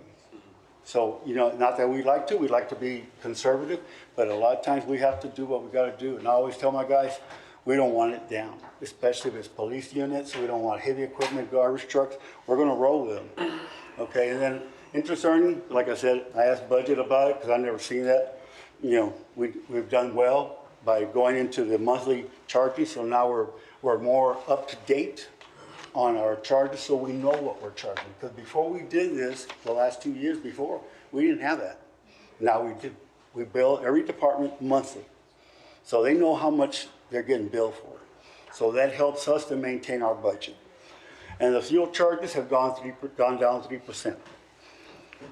So basically, we come out to about 7.04. I wish we could be lower, you know, on what goes on between the two fiscal years, but this is what it takes me to keep our fleet going, which is your fleet for our constituents. So you can see in parts, we went up 10%. We have no control over that. Okay. Our heavy equipment, it's another one, 9.2%. We can't control. Personnel, we went up 4.8, but that's where, you know, the things have come around that we've done more for our employees, like last year's budgets. A restricted reserve, usually we have that to get us through. It's being dropped down to 24%, so we brought it down. And then fuel, we brought it down 3%. So that's kind of where, you know, where we're at and what it takes us to make your equipment roll. And that's what I have. If you have any questions for me, I'm welcome to take any more questions. Just appreciate, Jennifer. I haven't had a chance to go visit over there, but been wanting to. that you just painted a very clear picture of where you stand. Well, one last question is, are you, with this equipment, are you required to have your mechanic certified for this particular type of equipment? Any I certification? cannot because I can't afford to get a certified mechanic. Okay. So, but they're trained into fixing this type? We train our personnel to repair our equipment. Okay. If it goes into anything that requires next level, we farm it out to the dealers that can handle that. Okay. I wish I could have all the certified mechanics I could. Can't afford them. Can't afford them. I appreciate your help, man. All right? Thank you.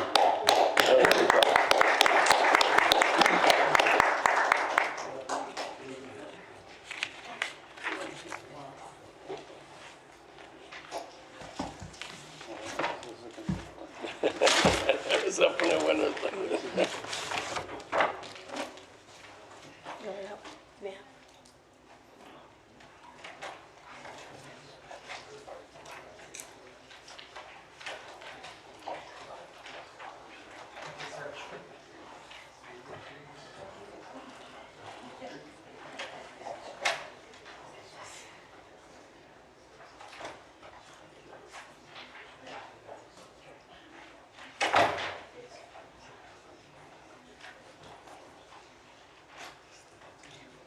Good evening, Honorable Mayor and council members.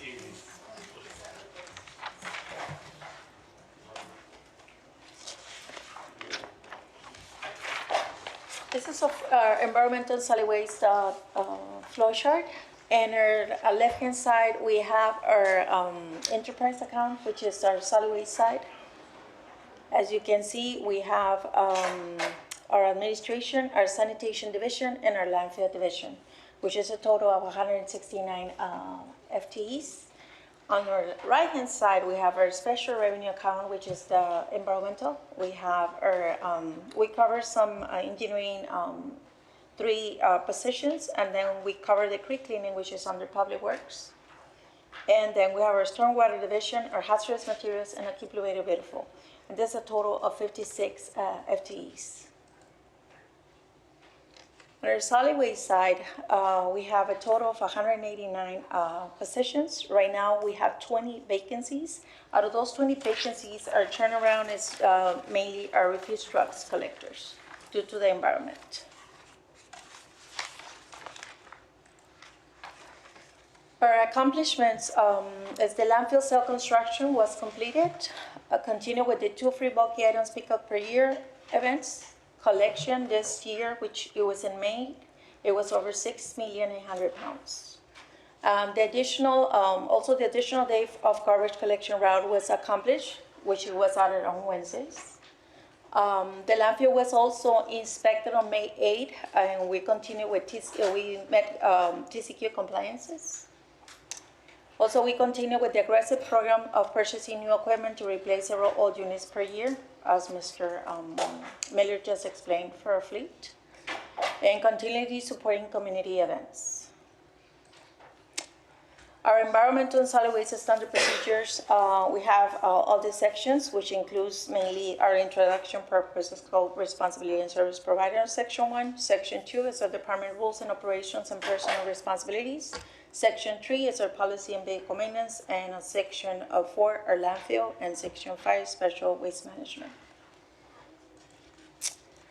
Our solid waste goals. We continue with solid waste fleet replacement program. Also, we're planning our citizen conventional station drop-off. Our compost facility and equipment. Expansion and permanent modification at our current landfill. Our AP easement regulation and cell design will start in November this year, right? So we can add 8 more years to our current landfill.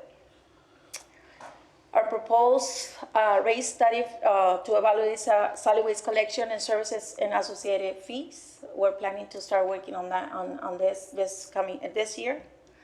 Our liquid waste crush pad. Also convert methane gas to energy.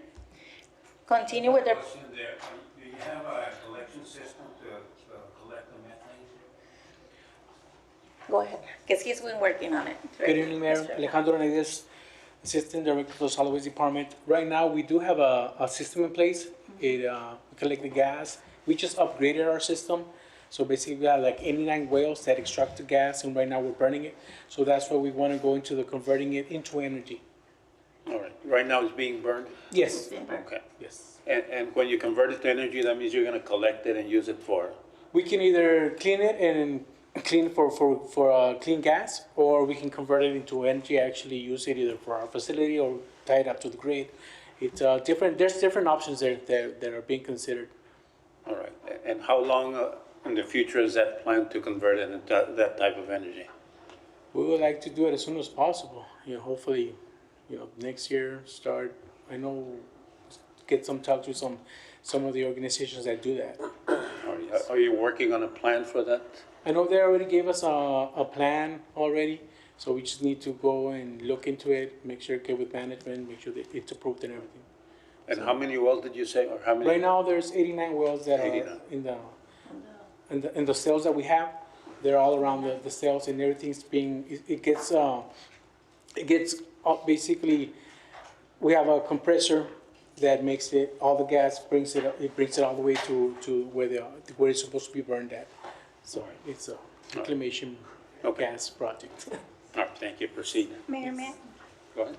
I- do you have a way to collect it if you're compressing it? To store it for this use that you want to do? No, you actually have to burn it at the moment. Yeah, right now we have to burn it. Yes. Yes, we There's have no to burn it. collection available? No. Once we go into the methane program, into energy, that's the way it's gonna be done. Yeah, we need to use it on something. So for that, I know that the city went back and studied, so there's a study, but we need to bring it up to today. And then the compost facility, is this a new facility? That's the one on Ponderosa. Thank you. You're welcome. And we'll continue with public awareness, outreach, and education campaigns. Also, proactively work with policies and police and code enforcement in areas of concern. And we continue promoting free self-haul options for bulky items and tires to our facility. Our bulky item recommendations to our management is to imply consent for pickup, and this intends for pickup, and we'll remove bulky and brush items. Review notice of our case-by-case code enforcement process too. Also, planning to work on weak zone-based sweeps, proactively remove debris and help stabilize neighborhoods' cleanliness. From there, we go for call in for oversized or off-cycle pickups, options for residents' calls and requests for extra large or out-of-cycle pickups. A fee fixed per item charge will apply. Also, we continue with the affidavit option. Residents or property owners will apply for both.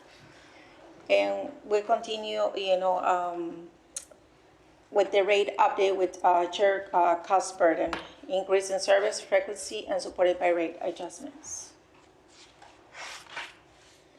Our solid waste budget revenue is a total of 41.2. Mainly comes from charges for services, and the rest from the interest and others. Our solid waste budget expenditure is 50.7 million. And the difference here is from our capital outlay, which is what we withdraw from our solid waste fund to buy our equipment and continue the replacement of our equipment. So it's a withdrawal. It's a drawdown to our solid waste. Mayor, may I? Yes, go ahead. The capital outlay, if you're drawing down that, will that be a recurring charge, or this is a one-time capital investment? Well, actually, we have the funding, so instead of borrowing money, we're doing the drawdown to our solid waste fund. But we need to continue with the replacement program. Okay, thank you. You're welcome. And our revenues, as you can see, we have 7.2 in total. So on the main one of the garbage collection is based on our fees increase. And our landfill collections too. So that's where you see the increase. On the expenditure side, you're gonna see our administrative capital outlay increase, which is the drawdown to our fund. An administrative fee increase, 130%.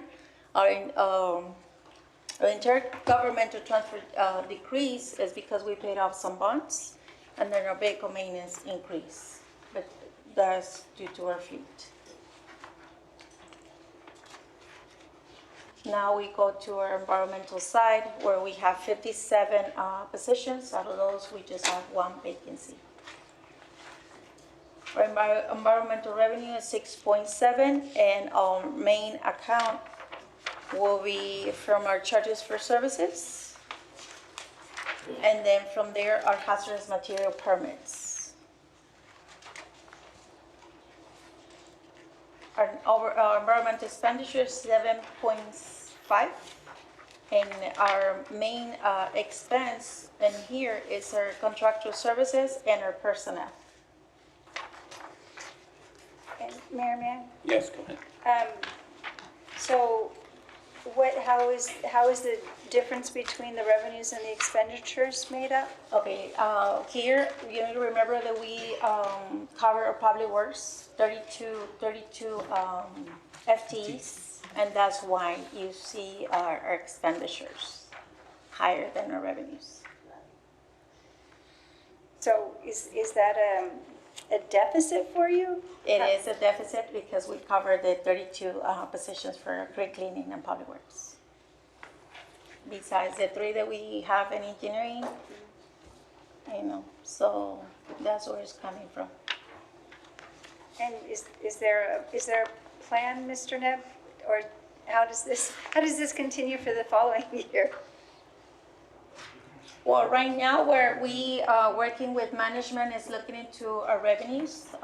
We need to actually trying to do a transition to have a better system also on our environmental and solid waste, and going more digital, so we can update our fees and collect, accurately.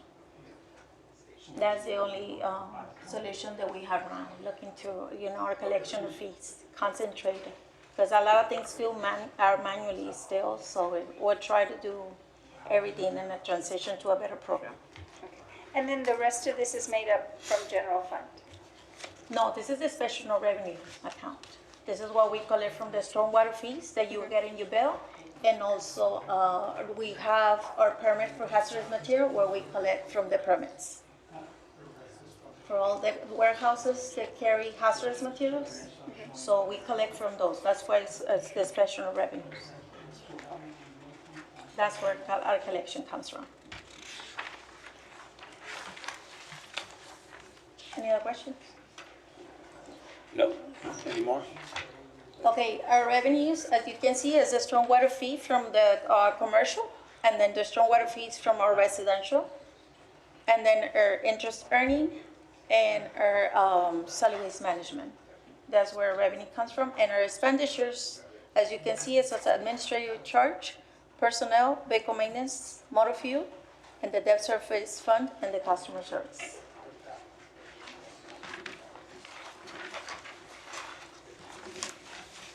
Environmental and KLB grants, we're continually looking for grants on both sides, on environmental and KLB.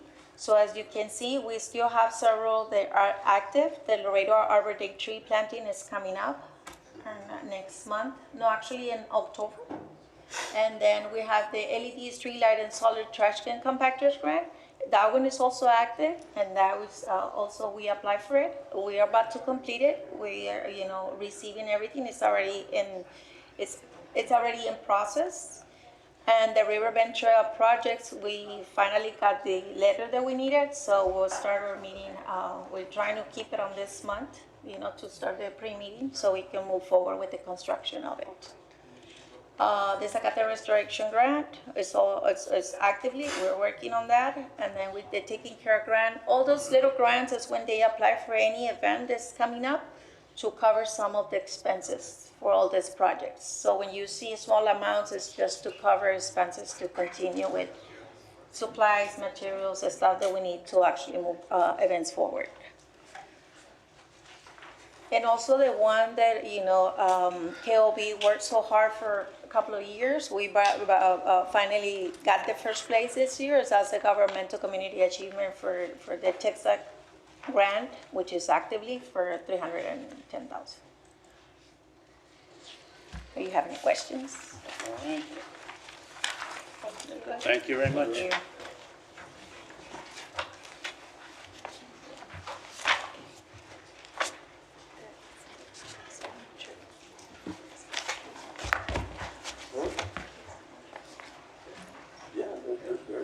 Most of these are gonna be money.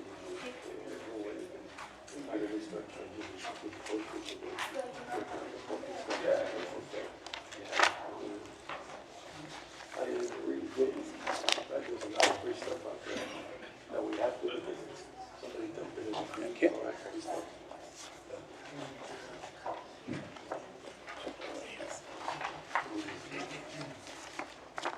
think that's all next time.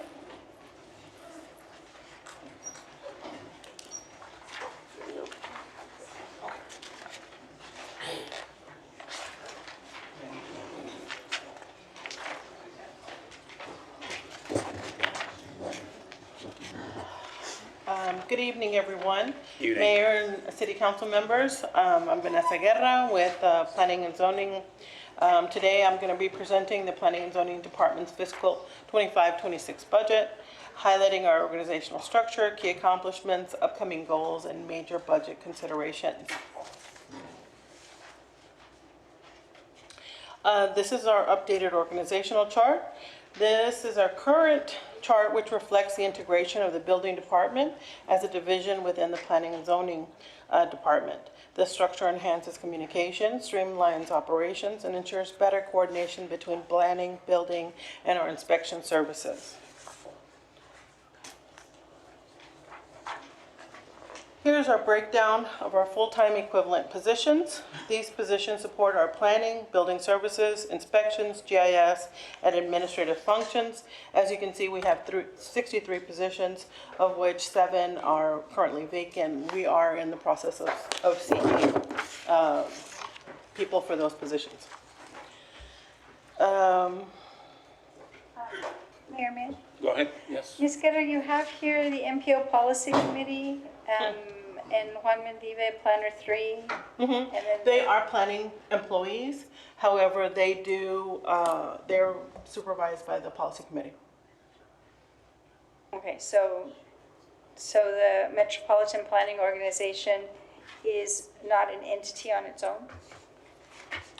They're supported, it's an entity on its own, however, they're supported by City of Laredo employees, of which they are planning employees. Because their revenue structure is a little bit different, right? Because some of that comes from... They get a grant, but the city does, it's a reimbursement, so the city is the fiscal agent for the MPO and provides all the upfront monies, pays everything, and then once the city invoices the state, then those monies are reimbursed. But so it's grant funded? It's grant funded, however, they don't give the city a check for those monies. Right, on a reimbursement basis. The city provides those monies first, and then it's reimbursed. Yeah.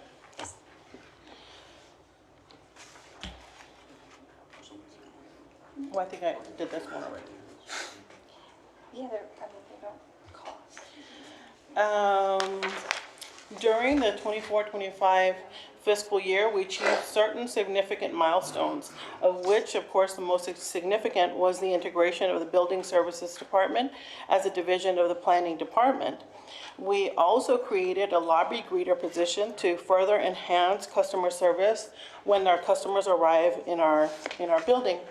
We translated all the planning division application forms into Spanish. This is intended to provide greater accessibility, and we posted those online. We launched a media campaign for landowners called Know Before You Buy. This was intended to help our residents understand zoning and land use requirements before purchasing property. We shortened our certificate of occupancy turnaround times to 1 business day for residential and 2 business days for commercial. We increased our public engagement efforts. We held several public training events. We created a plan review and inspection checklist. We amended our land development code to allow increased density through vertical duplexes and a reduced lot depth option. We integrated the land development code and the subdivision ordinance into the MuniCode website. This is intended to help our public better easily access our codes and regulations. We established an online payment option for our planning division applications. We got a lot of help from our IT, and management helped us with this. So this was a long time in coming, and we're really happy about that. We adopted the 2021 ICC codes and updated our valuation tables. We strengthened the right-of-way ordinance to require hydro excavation to further protect underground utilities. We have just implemented the amnesty certificate of occupancy ordinance. This is intended to address cases where the original certificate is missing. We also set up a self-service payment kiosk in our lobby. This is again to help our customers not have to wait in line. And we also are preparing to launch Select Text, which will allow our customers to schedule inspections via text messages. Last, of course, but not least, we have also formalized our standard operating procedures across all divisions, from planning entitlements to, oh, I think I need to go over here. There you go. From planning entitlements to building inspections, right-of-way permitting, zoning enforcement, and customer service standards, we have developed standard operating procedures for all routine activities. Of course, as always, the standard operating procedures is intended to ensure consistency, efficiency, and compliance across all our operations.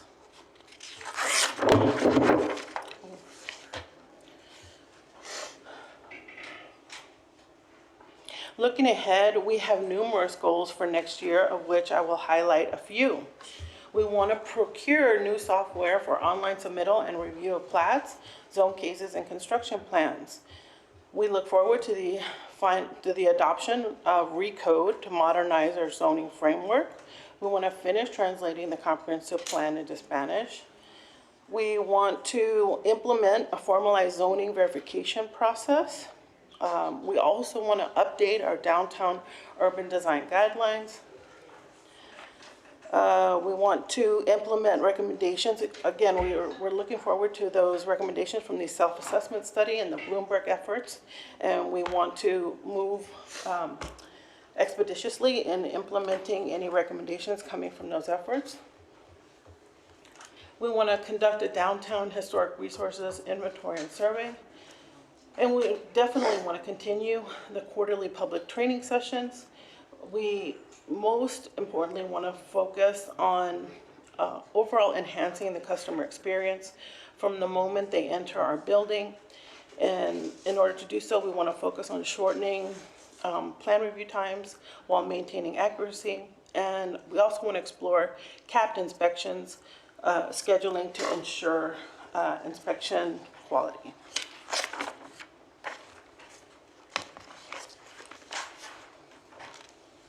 Revenues, we have listed, this slide shows our department's revenue streams, which include planning fees, permit fees, inspection fees, and other service charges. These fees, of course, directly support our operations. The projected revenues for 25 through 26 is, of course, $10,833,073.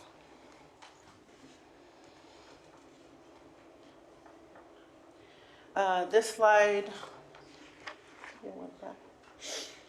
okay. This slide shows our projected 2026 expenditure budget, which is $8,177,292. Both charts show expenditures both by expense code and by division, reflecting our operational priorities and service delivery commitments. As you can see, personnel and contractual services are our most significant expenses.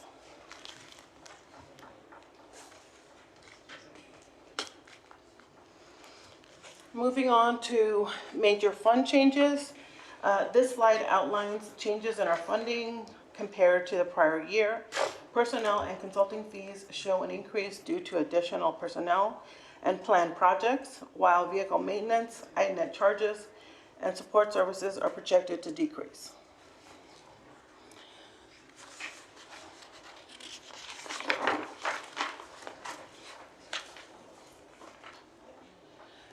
These are the proposed increase in fees. These were supported by council this evening. As you can see, staff has proposed an increase in the contractor registration fees, the residential permit fees, as well as the residential plan review fees, as well as new fees for a new workflow instance, resubmittal plan review fees, and the expedited plan review fee. In closing, I just want to say that our department remains committed to providing high-quality planning and building services that support safe and sustainable growth in our community. Thank you. Thank you very much. I think we only have 4 minutes left. Go ahead. I was in the back when we said the vote 30-32. Could we just bring it back just so I can have my vote on the record? I'll move to bring back item number 32. Let's see, can we do that? I think it's already voted on. Yes, I just wanted for my vote to be on the record. Let's see, Mr. We're fine. But did you all of you voted for it? So It's you already can- voted, but So if you voted for it, you can bring it back with a second. For what? If you voted for it, you can bring it back with a second. voted for it. Yeah. But if you voted against it, you can't bring it back. So you we voted voted for it. for Vote for it. Okay. Oh, yes, okay, well, if we can't make it on the record, I'm just against it for the record. Okay. But, thank you. All right. Okay. Do we have another presentation? No, it's it. That's it? Mayor, we got 4 minutes. 4 minutes. No, we won't make a motion. Any motion? Can we bring back, and I'm sorry to ask you to attack again, can we bring back what's lacking for the next meeting? Yes, yeah. The intent was to have all the reports, so we have one left. We put it on the next agenda, that's acceptable. Yes, we only have 4 minutes. All right, Motion to adjourn. motion to adjourn, Second that. second. All in favor? Aye. Opposed? Meeting adjourned.